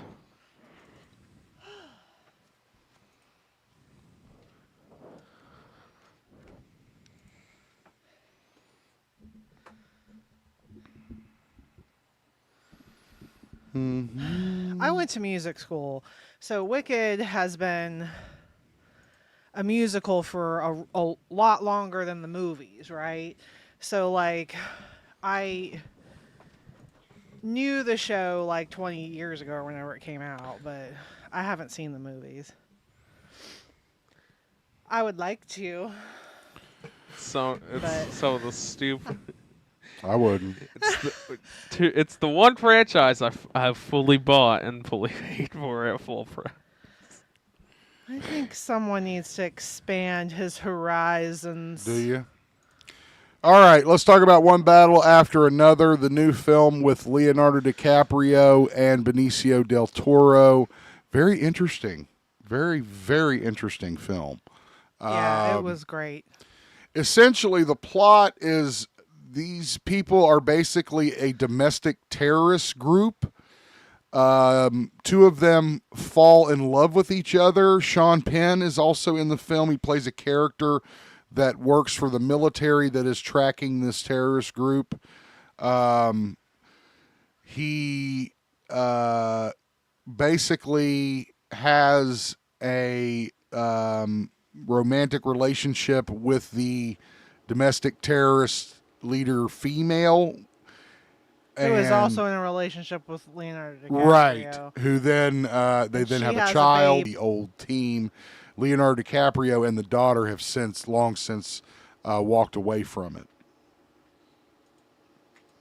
God, that final scene where Sean Penn's walking away.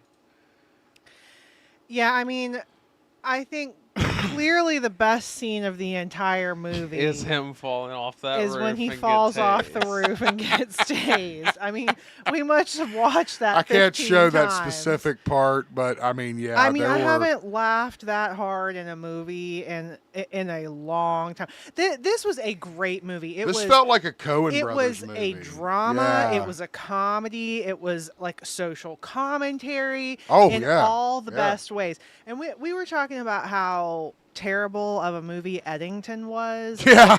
This is what Eddington was trying to be. Yeah. Was this social commentary in like just a unique way, but it did not succeed. This succeeded. It was really great.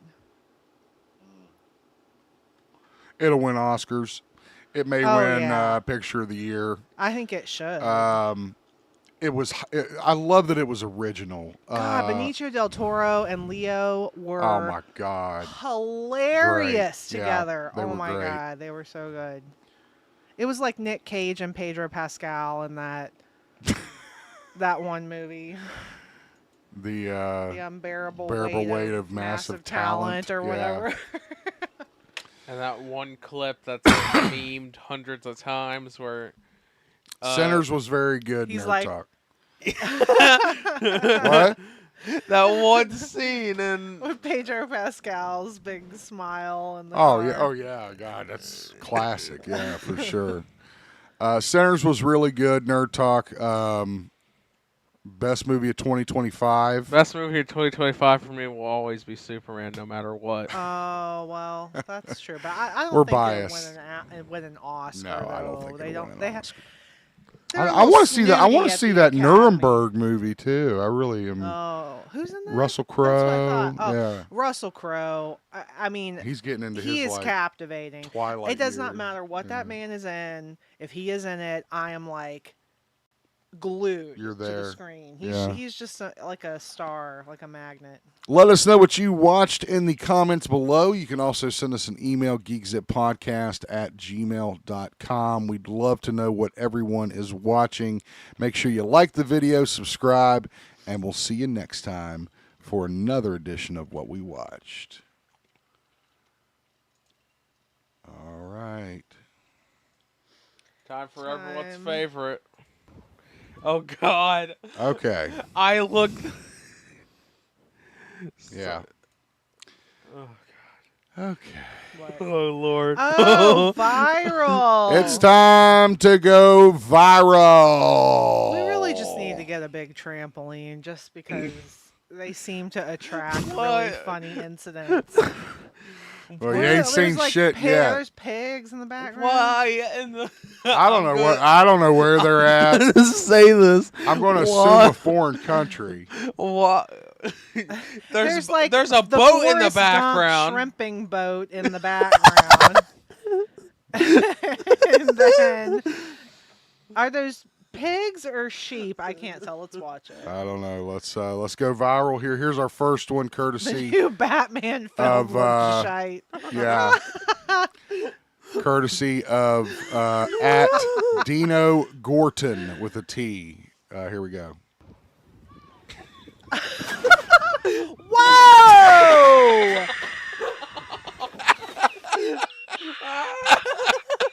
I did not expect Oh, that. Do it again. Do it again. went backwards. Whoops. I think he makes a noise. Yeah, he does. We'll have to listen to the whole thing. He makes a noise. Listen.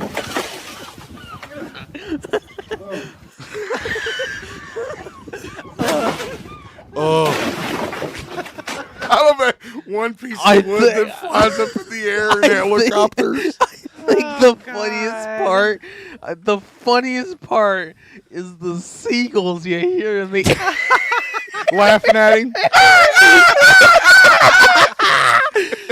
They probably think it's their mother. All right, here's a cool one. This guy, I'm watching a lot of it. He DJs like old theme songs. Listen to this shit.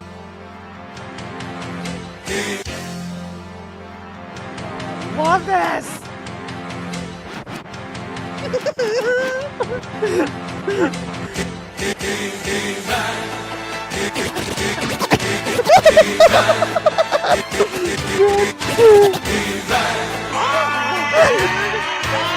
I hope so. Looks like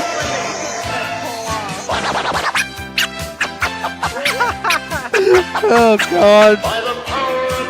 Oh my God! I'm cringing. God, Gonna get copywritten like a motherfucker. Yeah. All right. Oh God! Did you guys see this? I saw this. God. We were there. We a have year seen ago. this We were show. at that Yeah. show. This happened during the Indiana Jones stunt show at Walt Disney World in Orlando, Florida. Check this shit out. Video here. Look at this out of Disney World. Oof, wait for it. Ouch. A worker was hit by 400 pounds of a bouncing boulder during a performance of the Indiana Jones epic stunt spectacular. Now let me tell you something It's not about that supposed boulder. to do that. It may look, I mean, you may think like it's like made of foam. It has to get enough motion to roll down that ramp. Right. It's got. So it's got some weight on it. 400 pounds. But How's it bouncing though? If it's 400 pounds, it clearly That went again, off the track. If I it don't think bounce- it's made of stone, is what I'm saying, but it's still heavy as shit. Yeah. Even if it is made of foam, that much foam is really, really heavy. that much weight would just hold it straight down. It wouldn't have no way to bounce. I don't know. It may just be like a big bouncy ball. You're right. I don't know. Yeah, we don't maybe it's know. rubber. Who knows? But this guy right here is being held as like a savior. It says it's 400 pounds. I assume that came from somebody. Well, that's why there may not be a nerd talk. Oh God. Nerd talk. When I was 6, I saw a sign fall on one of the Wiggles at a concert. That's fucking horrible. That's a great story. Bless your heart. Okay, Sean. So here's why a never lawsuit the might not be coming. If you watch this guy's being hailed as like this savior for blocking the ball from going into the audience. That's how he's being portrayed. Shocking video here. Look at this out of Disney World. Oof, wait for it. Ouch. A worker was hit by 400 I hope he at least got a bouncing bonus. boulder during At least got a performance bonus. of the Indiana Jones Does he epic get stunt up? spectacular. Happened I yesterday, think he and the does get cast up. member He's is fine. now being hailed a hero after blocking the large prop from rolling into the audience during that live show. A Disney spokesperson says that the injured employee received immediate medical. What I'm wondering is how the hell that boulder fell off that ramp. Yeah, that's what we need to see is how. Because what it's happened. like in a crevice. Like you'd almost have to. I Right, don't they know. do that Maybe show it hit something and I hundreds don't of know. times a Yeah. year. Why did it go off? Yeah. Yeah, Anyway, this time. Let's see what else we got. Oh man! God. So we all already- know. We already watched this one, but we can watch. We all know the horror that we all feel when we hit the curb with our car. I thought this clip illustrated it well. Let me know what you think.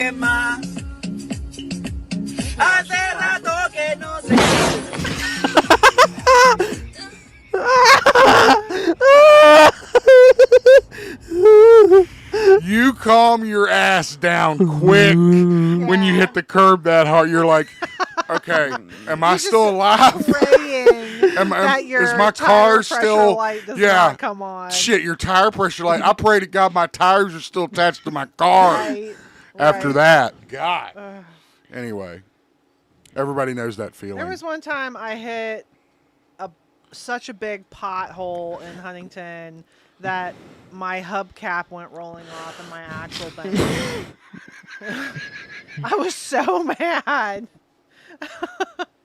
I That's sent a letter great. to the city about it. Oh, good, good. So the problem with getting old is your vision and your hearing. I'm convinced that's like the worst two things that you lose quickly. This clip illustrates what it's like when you're trying to watch a movie. What? We're chat. I'll check it out, Nerd Talk. This is the clip of a guy who's watching a movie, and watch what happens when he turns away and he can't read the captions on the film. When he grew up, he started working with his father. But later, he left and began traveling around the nation. He was greatly impressed by the scenes of the working slaves and going, ooh, epic dude. He worked and he grew up. He started working with. I'm telling you, it sucks getting that old. is It's my very accurate, right? It's very accurate. And I'm like, we'll literally be watching something intently, and I'll be like, can you put the captions on and go back? I don't know what they just said. Yeah, I can't watch it. So, old age sucks, people. Kush, I say this one for you. Didn't we already watch these? No, these are ones I sent to you to you be sent watched. to me during the Yes. week. Yeah, this one. Okay.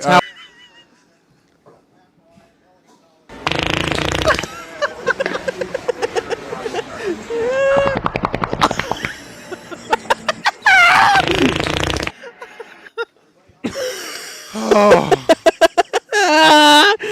I mean, I feel like that really does a great job describing what a deviled egg fart would sound like. Oh my god, yes. That floppy sweat fart, you know. Cheek slapping fart.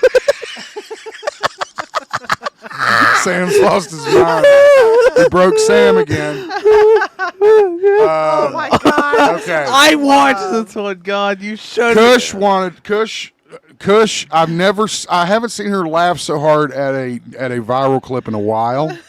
So I definitely want to make sure I included this. Guys, take care of your monkeys. Yabu a débloqué la transformation du Super Saiyan! The dog's reaction. Lord. The I dog was also- shocked. Oh, Yabu a débloqué la transformation du Super Saiyan! I mean, at first you're like, is the monkey dead? Because it's just sitting there. And then it starts to move and you're like, does it have brain damage? I mean, what the hell? You went to a party my and someone God. stuffed deviled eggs with spaghetti sauce? Ew. Fuck, I don't know nerd. about all that. I'm laughing because his name is Yabu. So when you're in the pro wrestling world, things can go wrong with what we call a spot, and that would be going off a ladder or going over the ropes or going through a table, whatever that may be. Let me show you what this looks like in real time.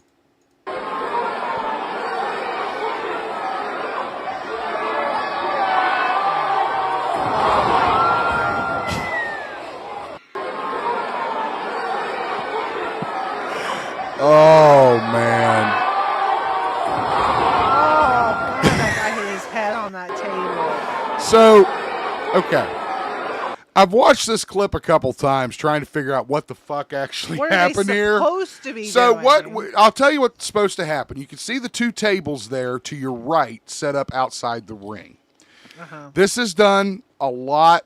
Yeah, nerd talk. This is done a lot in professional wrestling, in like WWE, AEW, that kind of stuff. The two guys would fly off the ladder and go onto the tables. Now, one important part of this is the guys pushing the ladder have to hold the fucking ladder so the guys can get a jump off the ladder to clear the rope. What you see here is they push that ladder and they're like, eh. Oh, spaghetti O's. That's so What? gross. Oh, yeah, okay. Still disgusting. But here, you'll see what I mean when you watch it again. And it also looks like the ladder may have slid, which, you know, shit happens in that case. But, Jesus, one more time. Well, also, if you look right at the end there, that ladder 100% hit at least one of them. So now I'm watching it one more time, and I'm thinking the guys at the top, yeah, it's total. That's what they call it, a botch. But I'm trying to figure out why they botched it. The guys at the top didn't jump. They had their chance to jump, and they delayed the jump. Well, they were the weight of the ladder balance. hit the rope, and they flipped. That's exactly what happened. So watch. The guys on the ladder should have jumped off onto the tables, but they didn't. They hung on. Right there. They should have pushed off the ladder, gone over the ropes onto the tables. I feel but that's like what happens when you that have right a bunch there of guys is doing. why people go to local wrestling is to see that kind of stuff. I love this. Oh I figured you wanted me to have this on here. Cracked me.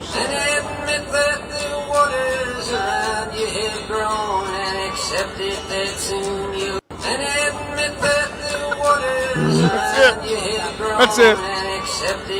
And he always looks the same when he's cold. It's pretty funny. Yeah, this is. I don't remember why I downloaded this one, which always makes me excited. Oh, yeah. Now I remember.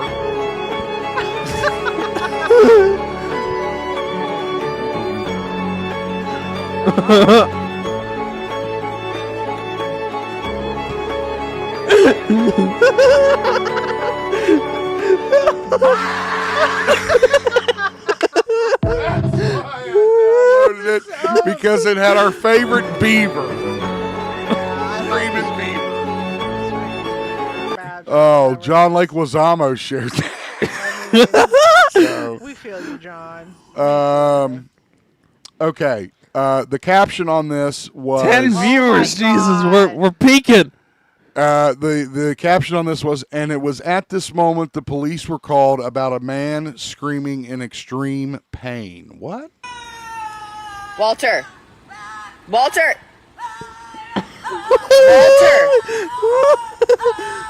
Stop. Stop. You're going to get us kicked out. Stop. Stop. Walter. That sounds like a Walter. Verse. Walter. It sounds. Oh my God! And from far away, yeah, I think somebody was. Stop. It sounds like an old woman. Wow! That's great. That's great. This is the Paris New Year celebration that you sent me, Kush. I don't think I sent you this, but okay. Okay, that's fine. I got it somehow, and it certainly wasn't me. So anyway, pretty. Let's move on. I found this ingenious invention to help you wake up in the morning, honey. Yeah, this is what you need.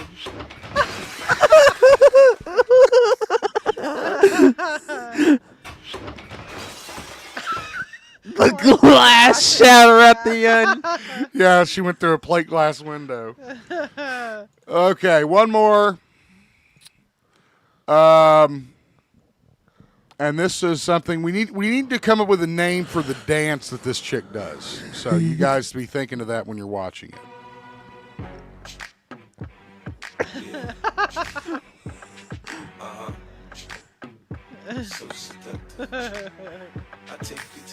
I would hit that dance though. I mean, that's impressive. You got to give it to her. That's a nice dance. She didn't fall on her ass, so you got to give it to her. Lord have mercy.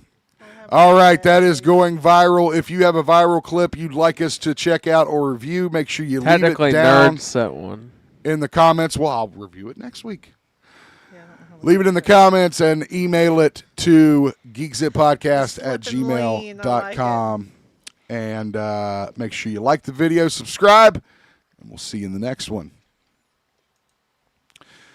All right, guys, we're going to take a short break, take care of some stuff, pay some bills, all that good stuff. But we'll be right back with you here in just a few moments. Hang on.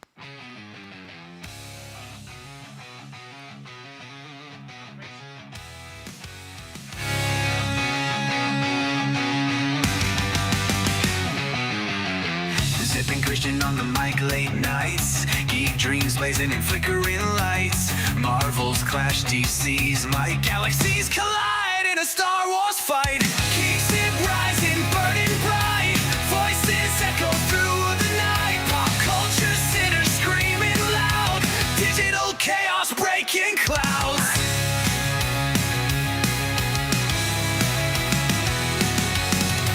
Heroes and villains cards in hand. Legends soaring across the land. Comic panels sharp and raw. Truth and venom, no fake applause. GeekZip rising, burning bright. Voices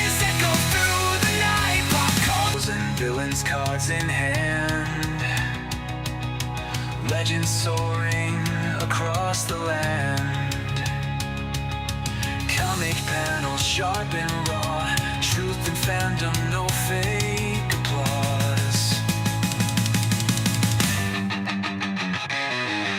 GeekZip rising, burning bright. Voices echo through the night. Pop culture sinners screaming loud. Digital chaos breaking clouds. Theory spinning like a wheel of flame. Who's the hero who'll stake their claim? Through screens we're climbing, tearing seams. Living fiction, chasing dreams.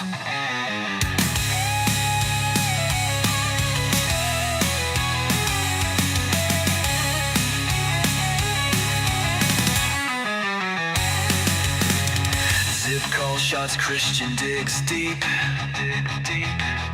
into the rabbit holes where secrets keep. Marvel, DC, the wars we face. GeekZip's dominion set the pace.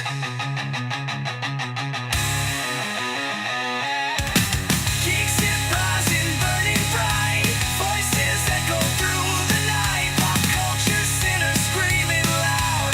Digital chaos breaking clouds.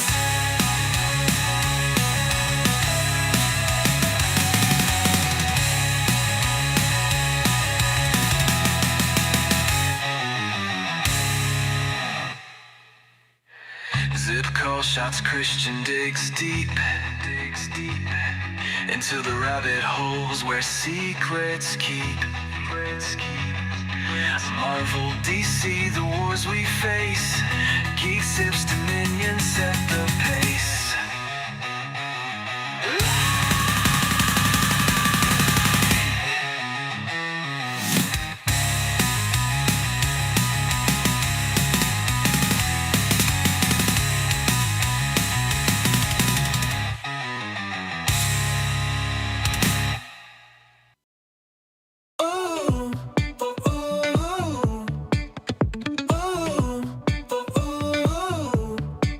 Sammy Z's got a spark in his eye, lighting up the room like a firefly. He's got a laugh that makes the world tilt, a heart so big it's made of gold and quilt. Oh, Sammy Z, you're a whirlwind cool, always there to break the rules, helping hands and a nerdy crew.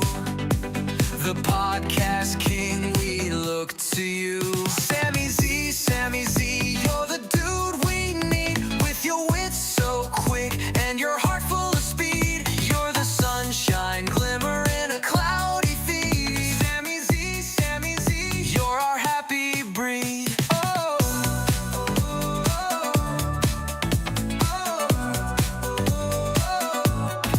He's got jokes that boom like a fireworks show, a fact factory running on overload flow. Geek King, Sammy with kindness galore. You take the mic and we all want more.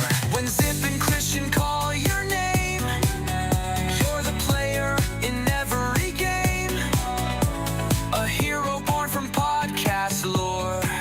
Sammy Z, we're cheering more and more. Sammy Z, you're the dude we need. With your wit so quick and your heart full of speed, you're the sunshine glimmer in a cloudy feed. Sammy Z, you're our happy breed.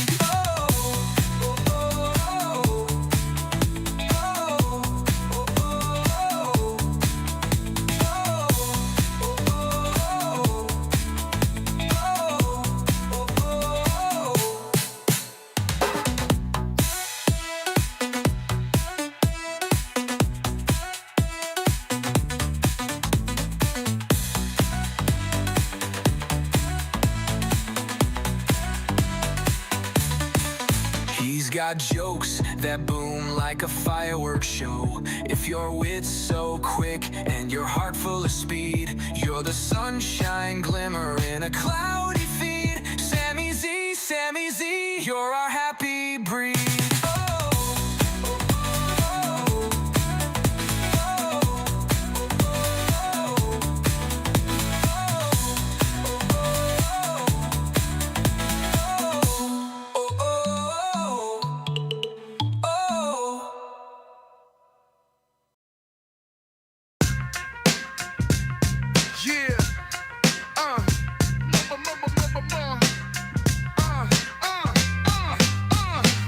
Morrison rolling through, got the swagger of a shark. Coolest dude in the city, he be stunting after dark. Unpredictable moves, mind sharper than a knife.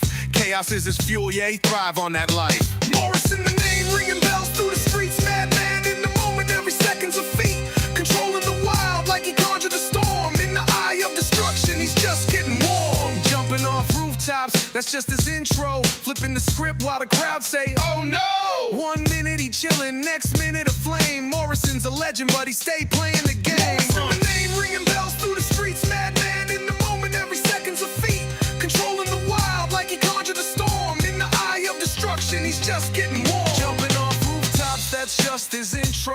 Flipping the script while the crowd say, oh no. 1 minute he chillin', next minute a flame. Morrison's a legend, but he stay playing the game. Every corner he turn, it's a plot he creates. Minds trying to keep up, but they way too late. A Joker unleashed, man's a chaos symphony. Morrison the maestro, wrecking all complacency. Funky fresh fits, dripping so absurd. Actions speak loud, forget a spoken word. Carving his legacy in the wildest of ways. Night turns to day, but he stays unfazed. Name ringing bells through the streets. Madman in the moment, every second's a feat. Controlling the wild like he conjured the storm. In the eye of destruction, he's just getting warm.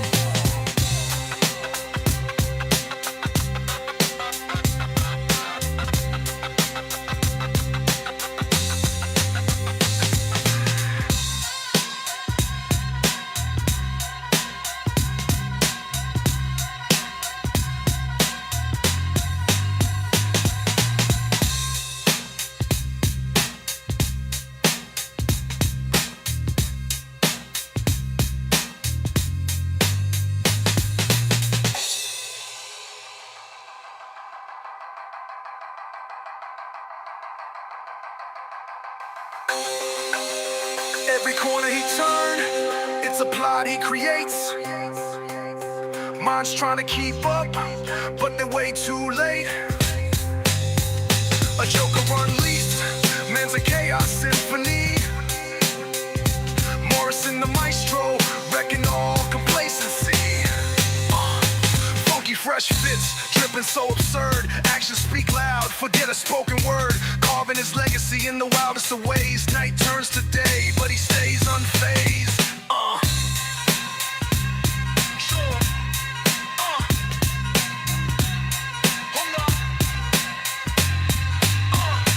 Funky fresh fits, dripping so absurd. Actions speak loud, forget a spoken word. Carving his legacy in the wildest of ways. Night turns to day, but he stays unfazed.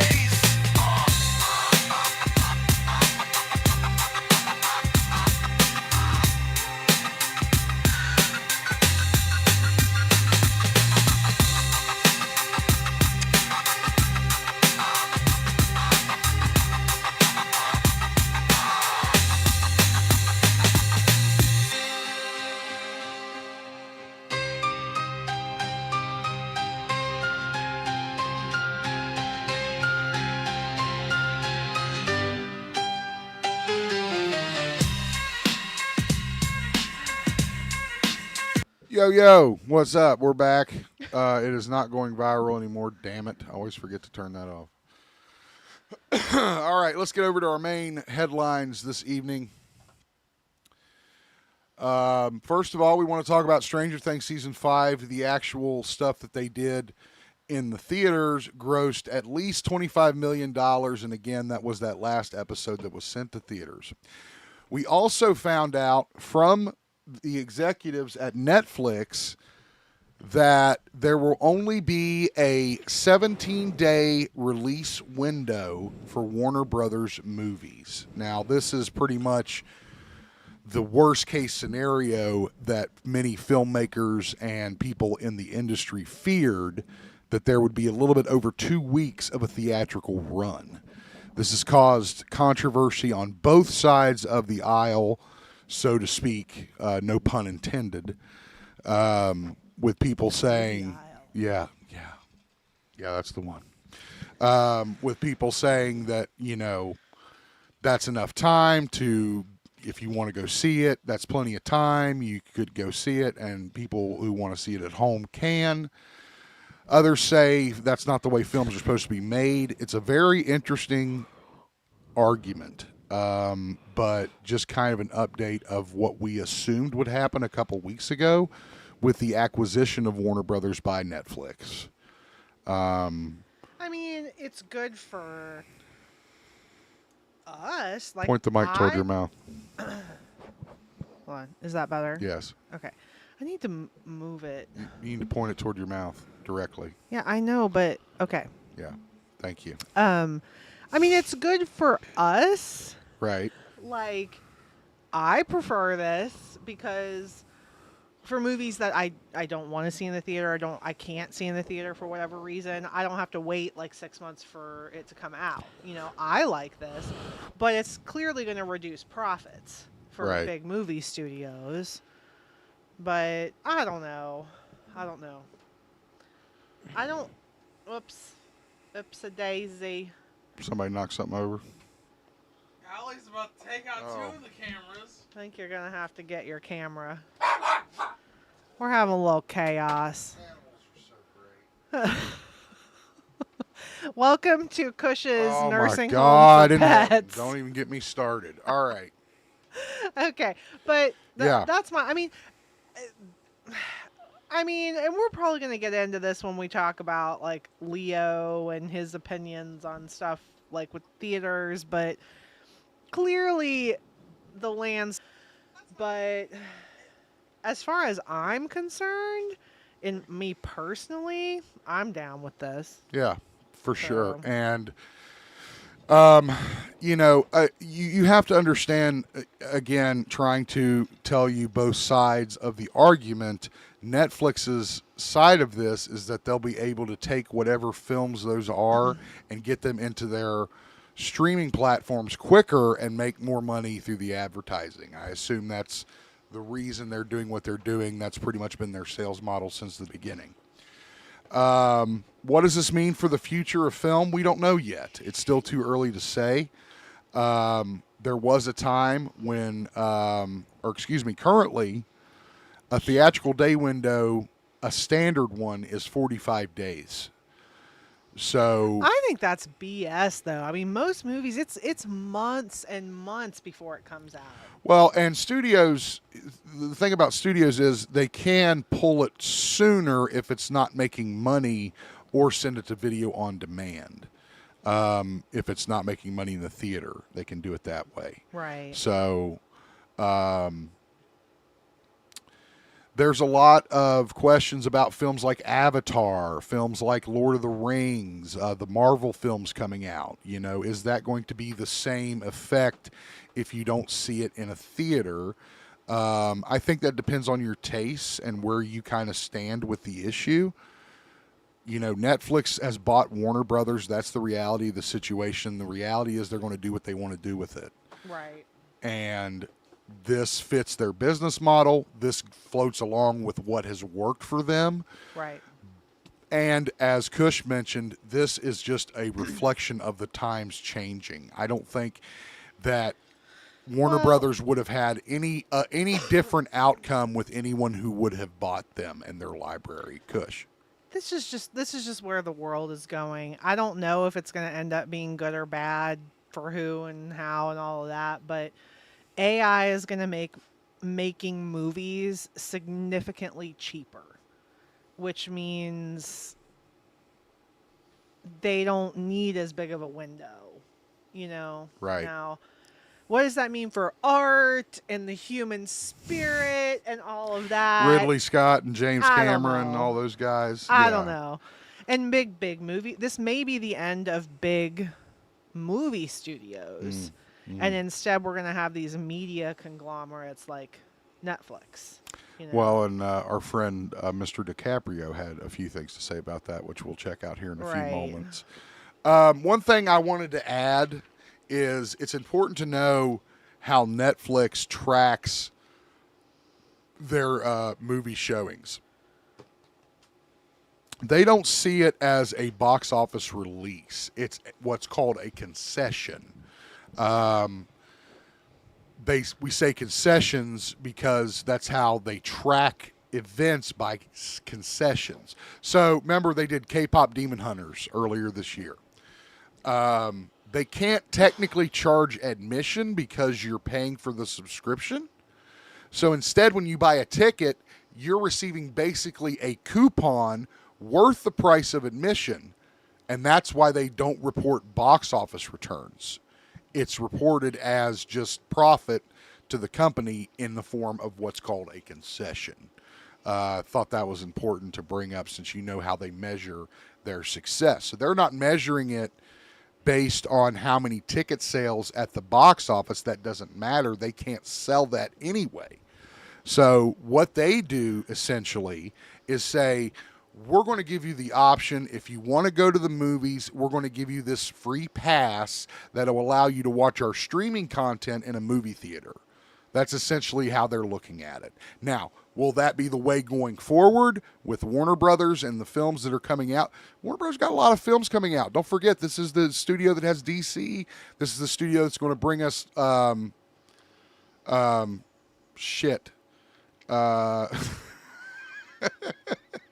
Brothers. I mean, come on. The Matrix. I mean, their library is incredibly extensive and only getting bigger. And they're still a major studio. Thank you. The Harry Potter stuff, all that stuff is yet to come out. So a lot of questions raised with this. We also got a report that Warner Brothers turned down another hostile offer from Paramount. We'll get to that story also here in a bit. But lots of shakeup in Hollywood right now. They clearly just want to go with Netflix, but there's all these legal ramifications of not, like, you have an obligation to accept the highest offer for your shareholders, like, and so they have to make all these reasons why they're not accepting it, but they clearly just want to go with Netflix, and they're going to. So well, and as we've mentioned in previous stories, there does appear to be some kind of bad blood amongst the studio heads. It's personal. And that could play a lot into it if it's like a personal battle between these guys. But the bottom line is we're just going to have to wait and see. No word on what will be that first quote-unquote Netflix Warner Brothers release, but you can bet that we'll be watching it closely to see just what the outcome is and if Netflix does indeed keep to that 17-day theatrical release window. How is that going to affect movies moving forward? We'd love to know your opinion. Put it down in the comments. Make sure you like the video, subscribe so you know when we do our live streams, and we'll see you in the next one. I mean, I think I have always hated how we measure the success of movies by its box office take. Mm-hmm. Like just because something makes a lot at the box office does not mean it's a good movie in any way, shape, or form. All that means is they had a really good advertising campaign. Right. And so I hate how we measure movies like that. So maybe this will be a good thing. I mean, I'm hoping you're right. I don't hold out much hope that you are. Because, I mean, again, when it comes to money, Netflix knows how to make money. And they're going to use the formula that's worked for them. They're not going to try some kind of new stunt to try to become. I don't think they want to. I don't think they want to be the next Warner Brothers. But movie studios have always been in the business of making money. True. Always. True. From the very beginning. So, I mean, I don't know. I don't know what this means for art and all that stuff, but, Well, we'll have to see. Are most of the movies that come out art? No. No. So they're popcorn films. Right. Yeah, I don't Marvel and Lost star Evangeline Lilly had a horrific freak accident where she hit her head on a rock. I think she was just like walking. I don't think it was anything related to a job she was doing. I feel you, Evangeline. I've been there. Okay, here we go. It says that last year she reported that she had lost consciousness while at the beach and fallen, quote, face first into a boulder. Noted that she had suffered from fainting spells since her youth. And as it turns out, the Marvel star did reveal that her brain is now functioning at a decreased capacity because of I mean, this. I think clearly there are levels of traumatic brain injury. Mm-hmm. Like she's obviously still a functioning adult. You know what I Sure. mean? Like she can speak and clearly she, like she says, she's functioning at a decreased capacity, but I don't think she's incapacitated. Right. You know what I mean? No, I think you're right. So The questions this raises in regards to her Marvel roles, we know Marvel's got a lot of movies coming up. They are part of the Marvel Universe, the Wasp and Ant-Man. So hopefully this doesn't affect her. I don't know if it'll affect her career or not.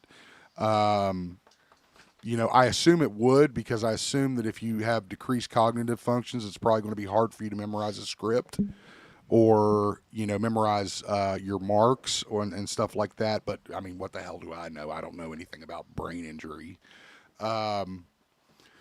She quoted as saying in a video that she posted to her official Instagram page, almost every area in my brain is functioning at a decreased capacity. The damage has now resulted in cognitive decline, she continued. And of course, lots of support for the star. Kush, I know you're a huge Lost fan, so I know you probably loved Evangeline in that show. I know I did. I thought she was a great character. that's clearly the best thing I've ever seen her in. Yeah. I mean, she was good in the Ant-Man and the Wasp. Right, but I mean, that's not like the depth of character. Of course not. That she had in Lost. Of course not. But. So, a young career, and I said this after Lost. I was surprised I didn't see her in more stuff.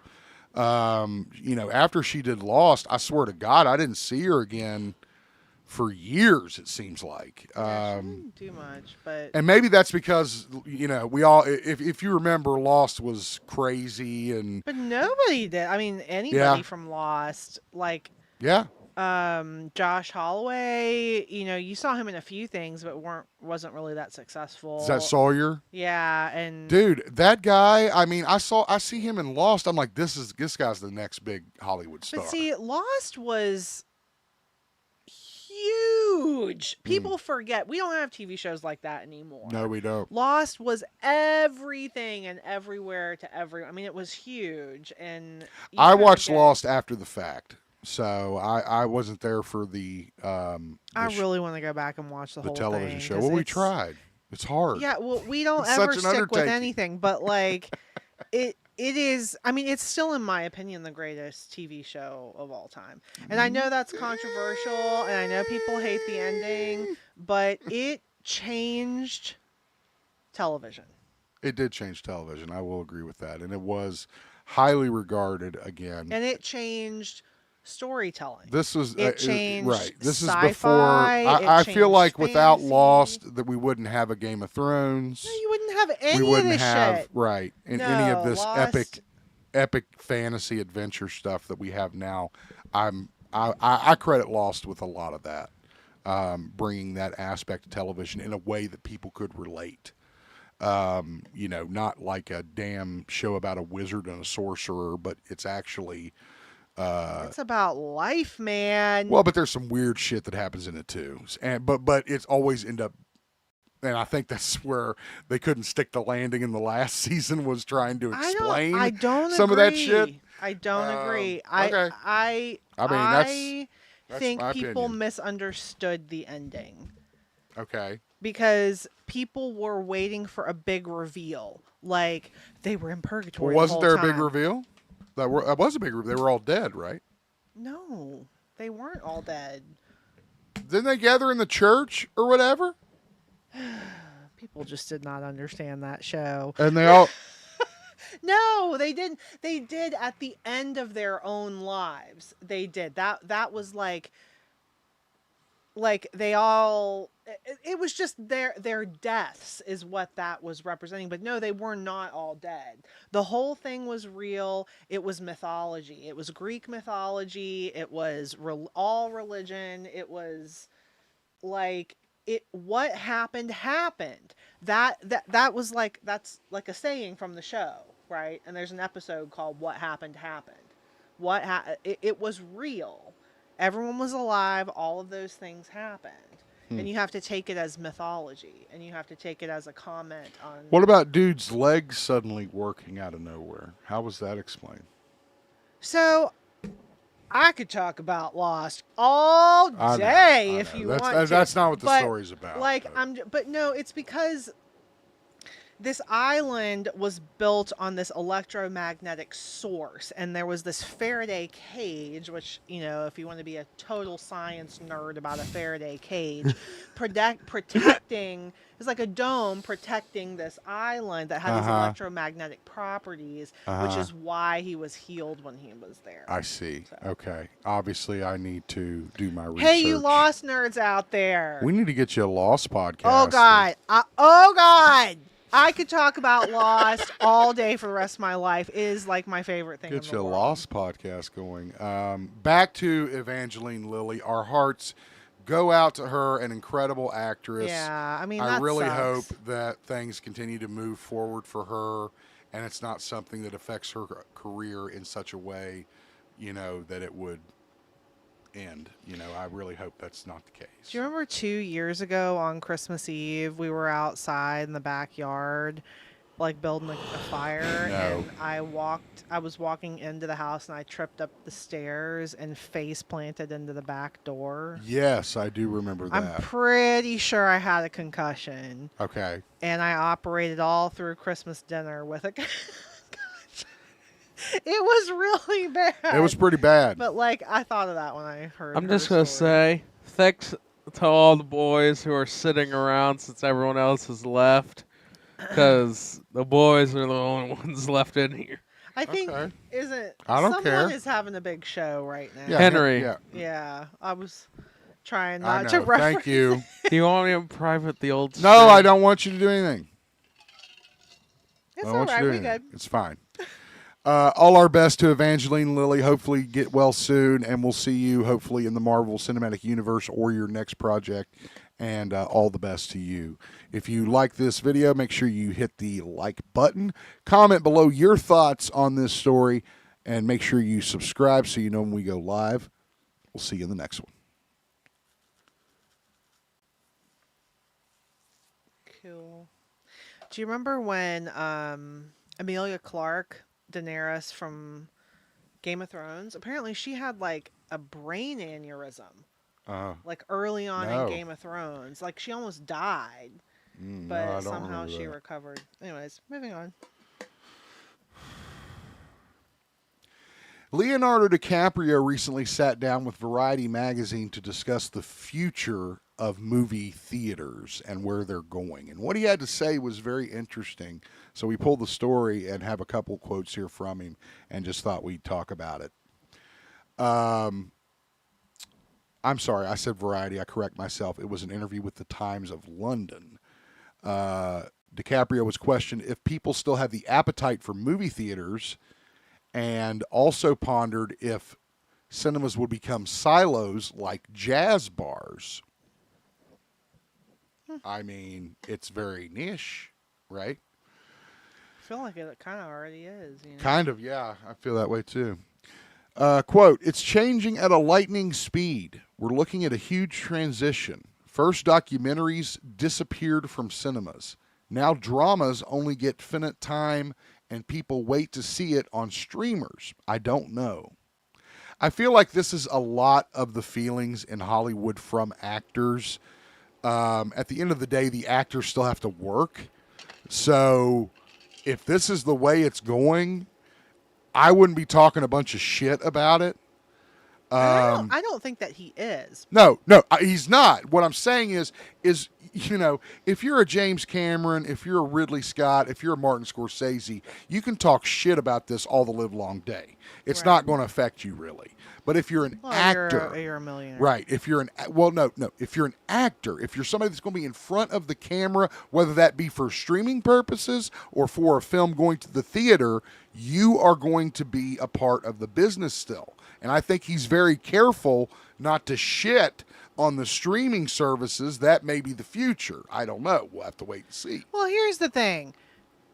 We don't know where this is going. it's just like AI. It's just like everything else in our world that's changing right now. We don't know where it's going. And I mean, you can shit all over it, but you're just going to kind of sound like an old man.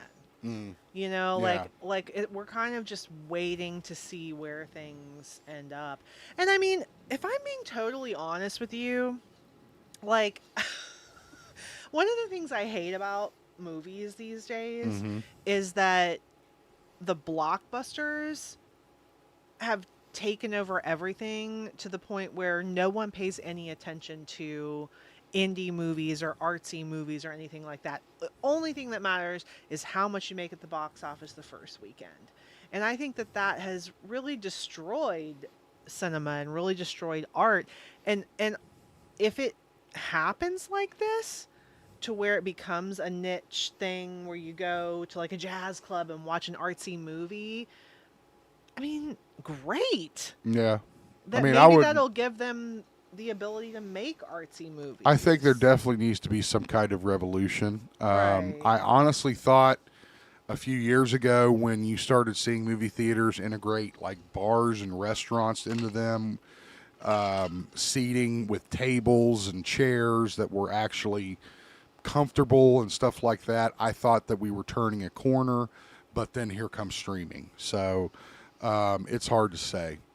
DiCaprio goes on to say, I just hope enough people who are real visionaries get opportunities to do unique things in the future that are seen in the cinema, but that remains to be seen. But they're going to change the way they make movies. Right. They're not going to make them for the big screen with the sweeping cinematography, you know, like I they're going agree. to make it differently. But life is always changing, y'all. Sure. And you know, I'm not hating on cinema. I'm not hating on movie theaters. I'm just a realist. And the fact of the matter is, it's become damn near impossible to go to a movie with by yourself, let alone if you want to take your family or your wife or your girlfriend or your boyfriend or whatever. I mean, it's expensive to go to the movies. And I understand why it is expensive, but that doesn't change the fact that it's expensive. I don't know that it's so expensive as much as everything else is so expensive. So we can't afford, like if you got to pay like a $900 electric bill, you can't afford to go to the movies. Right. You know. Absolutely right. DiCaprio was also asked about the controversial AI being in film these days, the technology capable of humanity, and here's what he had to say. It could be an enhancement tool for a young filmmaker to do something we've never seen before. Classic canned answer, right? I think anything that is going to be authentically thought of as art has to come from the human being. Otherwise, haven't you heard these songs that are mashups that are just absolutely brilliant and you go, oh my God, this is Michael Jackson doing The Weeknd, or this is funk from the A-Tribe, from the A Tribe Called Quest song, Bonita Applebaum, done in, you know, a sort of AI green soul song voice, and it's brilliant. And you go, cool to it. There's no humanity to it, brilliant as it is. Which I think is well said. It's like a flash in the pan. Funny for a second, but nobody's going to remember it because nobody created it. Couldn't you say the same thing about CGI? Like, CGI is not... They definitely had the same argument with this as they had with CGI, I think, where the idea of it completely taking over was something... Well, and it's not authentic. Right. It's not human made. It's not like... Of I course. mean, I guess it's human made. But well, you know it's what not I mean? practical. And, Right. and that's something a lot of people, myself included, still have problems with, is too much CG in a movie. I mean... And the good news is, if you're a fan of that, looks like they're actually rolling back that way toward more practical stuff, especially right. But all in the these horror like genre. superhero movies, like Marvel movies, Well, you are can't. like it is You basically can't. like watching an animated film. There's Right. so much CG. It's just like Star Wars. You can't not do it. I mean, it's like it's impossible. Anyway, Leonardo DiCaprio, I don't know if some really good insight, a lot of stock answers from it, frankly. But a lot of actors are going to be asking themselves these questions as we move forward with this big Warner Brothers sale and with the technology of AI becoming more advanced by the day. Let us know what you think of this story in the comments below. Make sure you like the video, subscribe so you know when we go live, and we'll see you in the next one. All right, we kind of already talked about that, so I'm not going to talk about that. Okay, this is good. Everybody remembers Ron Perlman for a lot of different things. But one of those things, I'll bet you, is that he was Hellboy. And he was a damn good one. Guillermo del Toro's Hellboy just got an update from Ron Perlman, who spoke with a podcast recently and was asked about Hellboy 3. Now, for those of you that don't know, Guillermo del Toro came along and did Hellboy, a comic that was basically a demon from an alternate reality, alternate universe, sent to Earth essentially as the key right hand of doom, but instead uses his powers for good under the Bureau of Paranormal Research and Defense, or the BPRD. So Ron Perlman starred in the first Hellboy film, and critics and fans loved him in it, almost like he was born to play the role. The next film, Hellboy 2, The Golden Army, didn't do as well at the box office. Guillermo del Toro went in a little hard on the creature effects and the some of the story aspects of it, and that just kind of rubbed people the wrong way. So when talking with Joe Volpus recently, Perlman was asked if Hellboy 3 was ever close. No. He basically said, no, it wasn't. When he was asked why, he basically said people moved on. Some of the creatives moved on. I thought we owed it to the fans to do it. I still do. I'd do it now at 75 years old if the right person came along, because it was meant to be a trilogy. That. Fuck yeah, I would. At the end of the second one, 75-year-old Hellboy. At the end of the second film, oh God, the fire chick name, I can't remember her name. She's pregnant with twins, and he still hasn't saved the Earth or destroyed the Earth, which is his destiny. So Ron Perlman opened to playing the role again after several other actors, including Stranger Things' David Harbour, attempted to do Hellboy justice in live action here recently. What are you laughing at, Sammy? Nothing. The boys are making me laugh. The boys are making me laugh. Oh, okay, that's fine. Are we boring? Well, this is a topic that I really don't want to kind of talk about because I don't know that much. Okay. Because I haven't watched Hellboy. Maybe you should. That's good. Hellboy 3 would have been epic, according to Perlman. I'm gonna admit, I didn't realize that Hellboy was a Guillermo del Toro movie. Mm-hmm. And that really makes me want to go back Yeah. and watch them. So. Well, and when I tell you that, you could probably kind of see it when you look back on it, right? You can be like, Yeah. okay, I can totally see where that's Guillermo del Toro's movie, obviously. Right. Again, Perlman just kept hyping that third one, saying that it would have been great. There was never a push from the studio to make the third movie, probably because that second one had kind of a mixed reaction. I don't think it was a big success like Ron says it was. I think definitely wasn't as big a success as the first one. Did it warrant a third film? Absolutely. I would have loved to have seen a third Hellboy film. Still would, from that universe, even though there's been other iterations of Hellboy since then. The first Hellboy grossed over $99 million at the box office on a $66 million budget. The sequel earned $168 million against an $85 million budget. If the third followed this category, it was projected to have a trajectory of over $200 million. What could have been? We'll never know. Anyway, would you like to see Ron Perlman in a new Hellboy film? Would you support that? Let us know down in the comments. If you don't, I really don't want you to watch my show anymore. Let us know what you think. Make sure you like the video, subscribe, and we'll see you in the next one.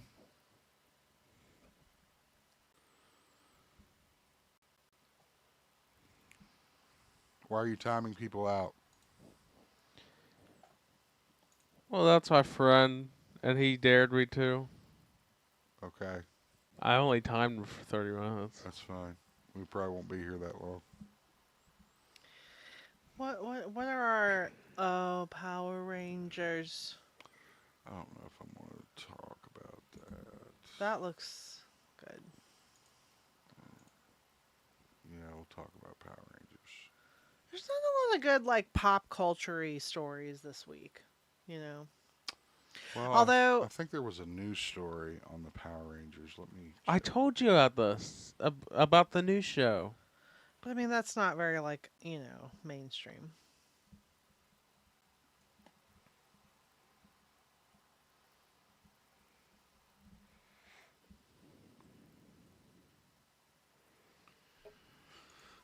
I thought they dropped something else about the Power Rangers. Oh, yes, the new Reignition toy line. Let me see here.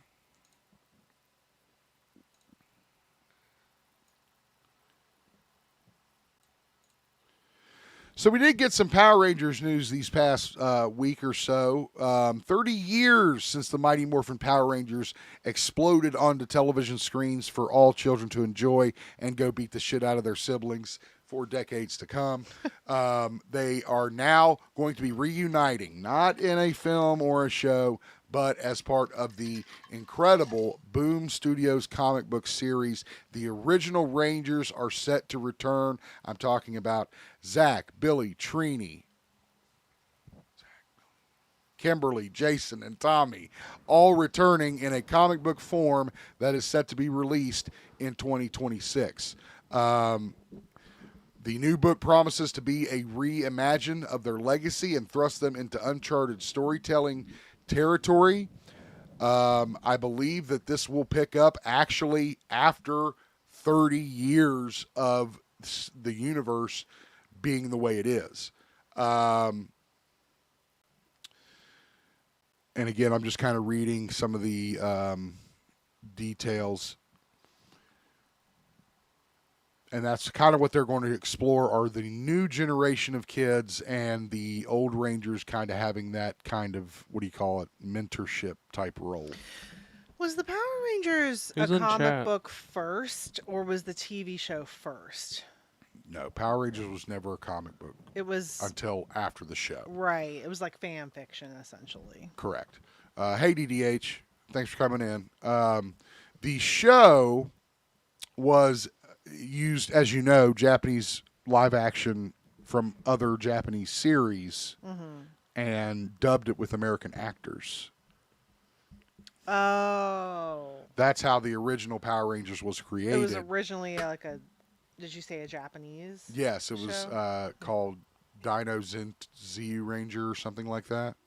And they basically took that footage and added the American actors in their real selves. And then when they would morph, they would switch over to the Japanese animation. Did that for years, and worked well for them for years. So that's why it's so cheesy looking when you look at the monster fights and the robot fights and stuff. You're like, Right. Well, yeah. It's come like on. I mean, because it's like the most meant for extreme Japanese game kids. show.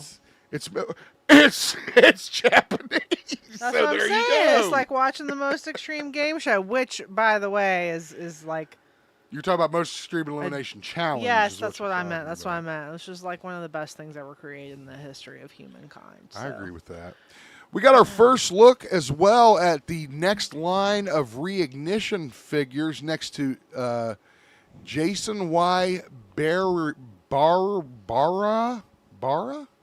official, I think. Maybe.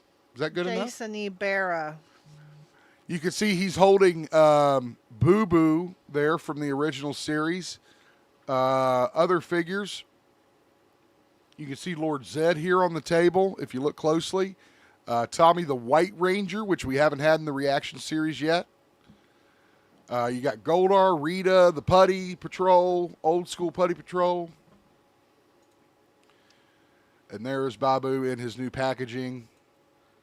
And that is the actor who played Babu in the Japanese film depiction of the Power Rangers as they know them over there. And there's Rita. So very cool stuff coming from Power Rangers, comic books, and toys. Still no word on that live action, although we did have some rumors of some casting that had been done for the reboot show that Disney is working on right now. We'll get you all the news from that as it comes in.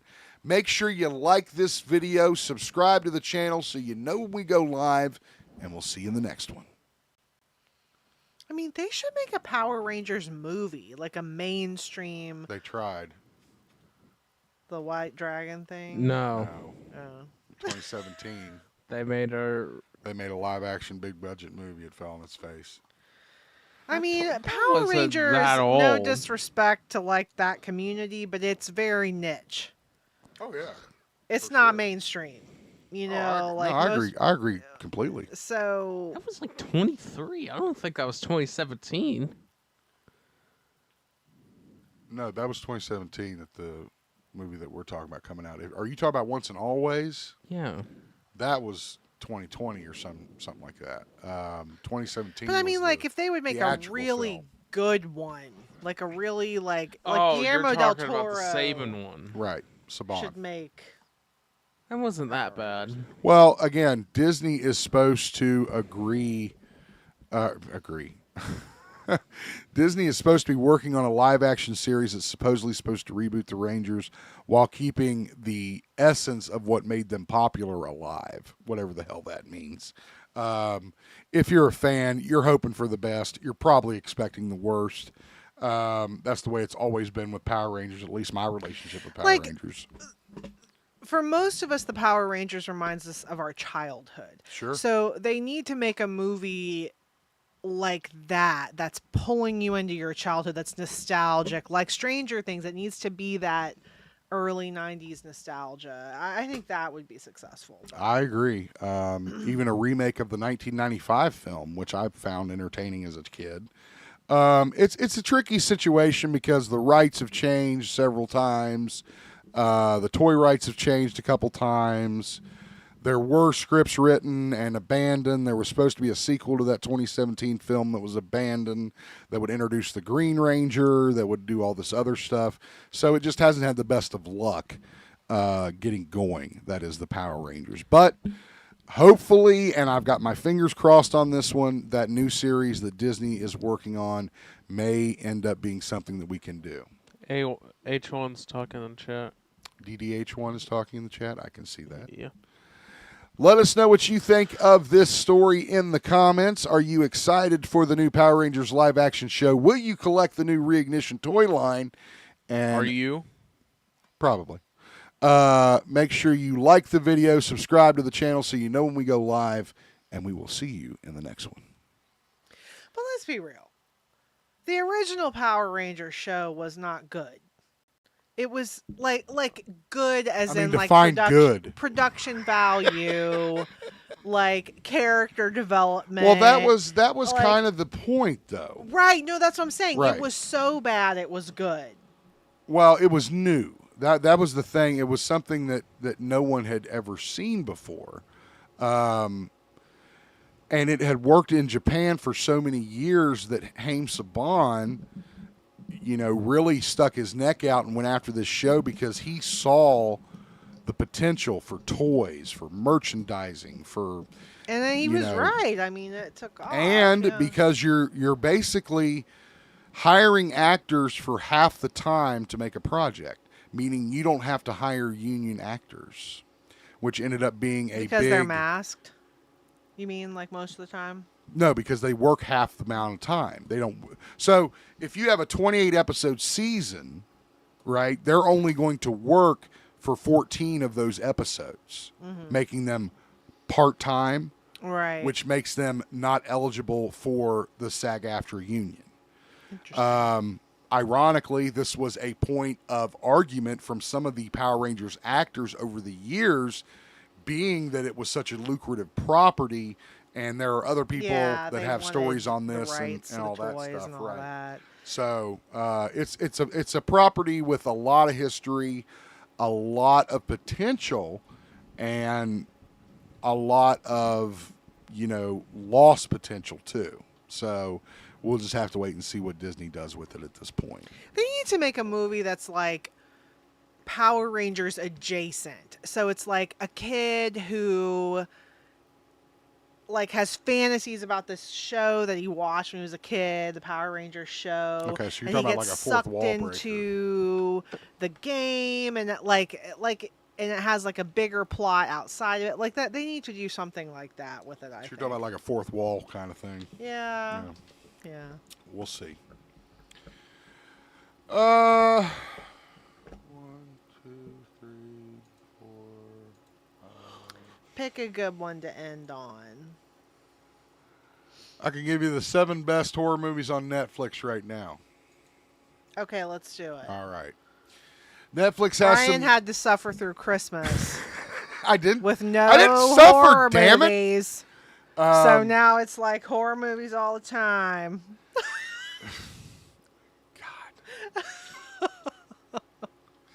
Fangoria has released a story where they have highlighted the 7 best horror movies that are streaming on Netflix right now for the month of January.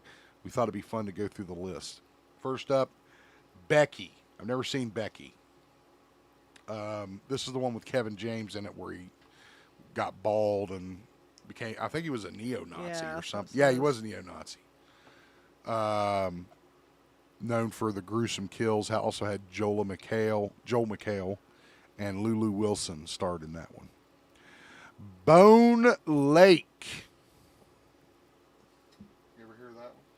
I have not, but anything with bone in the title tends to be a great horror movie. That's true. Like Bone Tomahawk. God.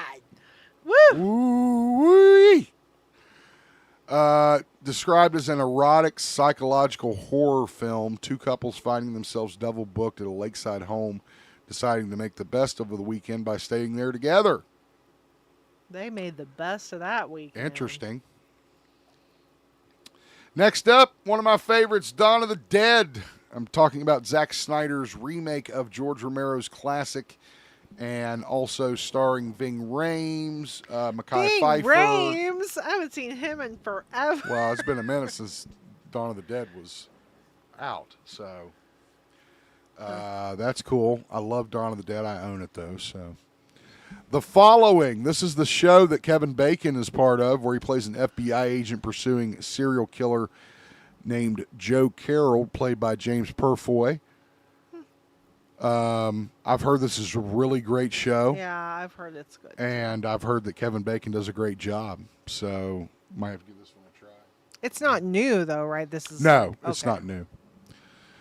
Ghostbusters, Answer the Call. Really a what horror the fuck? movie? Yeah, I don't agree with that one at all. Pass. That's the chick Ghostbuster film for those that Although I aren't think watching. it did get some hate, some undue hate. But True, but again, I don't think it belongs on this list. Right, it's not a We can horror talk about the movie. hate. We can talk about the hate in another discussion, but it doesn't belong on this Right. list. What's up next? Green Room. I have heard stories of this film. I have never seen it yet, but this is supposed to be a terrifying and gruesome story of a punk band who end up trapped in a green room by a group of neo-Nazis who have committed a brutal murder that one of the band members accidentally witnesses. Neo-Nazis is a big thing right now, apparently. There's nothing quite as scary as that shit, let me tell you. It's true. Hellboy! Aww. We were just talking about Hellboy. Again, you're pushing your limits there with horror. Sci-fi Right, I wouldn't action call is what that I would call horror, that, and that is the 7 Hellboy's films. number 1. Well, I don't think they're ranked. It's just the 7 best. So there you go. If you're looking for a good horror time this weekend or next week or in the month of January, Netflix got some good selections for you. You want to watch any of those tonight, honey? No. Okay. But I would like to watch Black Phone 2. Wait, scroll down through those again. Okay. So, unpopular opinion, Black Phone 1 was one of the best horror movies I've seen in the last 20 years. I loved that movie. I thought it was like this metaphor for confronting childhood trauma. It was so good. Ethan Hawke scared the shit out of me. It was great. So I would like to watch Black Phone 2. Okay. I just couldn't do it. It wasn't during that the bad. Christmas spirit. She was all against it. I 3 can't weeks watch ago. horror movies. She's like, during I'm not watching that. December. You can watch Black Phone 2 on your own. I'm not watching. It's the season of cheer. I can't do it. So. What are you doing, Sam? Stupid things because I'm getting at my wits end. Okay. Basically. Luckily, he's fidgety. That's what he's doing. we have reached the end of our program. Let us know what you think of these 7 horror films. Don't forget, stop by Netflix, check them out during the month of January. Comment below, like the video, subscribe, and we will see you in the next one. And that, my friends, is going to do it for this edition of GeekZip. Thank you guys. all for watching. Are we not Sorry dropping took a big. StreamYard? No, I'm not doing that tonight. I'm tired, and there's other shit going down. So we'll leave it at that. Thank you guys once again for coming over and getting involved in the chat. Shout out to Black Dragon Film Studios, Nerd Talk Podcast, King Havoc, Warlord, DDH1, and all the other folks that were kind enough to come up and comment on the stream. Don't forget, we go live every Friday at 6:30 p.m.-ish, assuming we don't have problems like we always do. You need to push that back. We need to push it up to 7. We can talk about that. In the meantime, look for our clips that are going to drop through the week. We have a newly redesigned zip cord with clearer topic threads and also voice chat weekly. So make sure you check that out as well. Our tipping link and all of our information, if you'd like to donate, is in the description. Believe me, we could use it. It helps us get new equipment and new processes to make the show better. Thank you so much for joining us. For Kush, for Sammy Z, this is Geek Zip. Have a wonderful weekend, folks.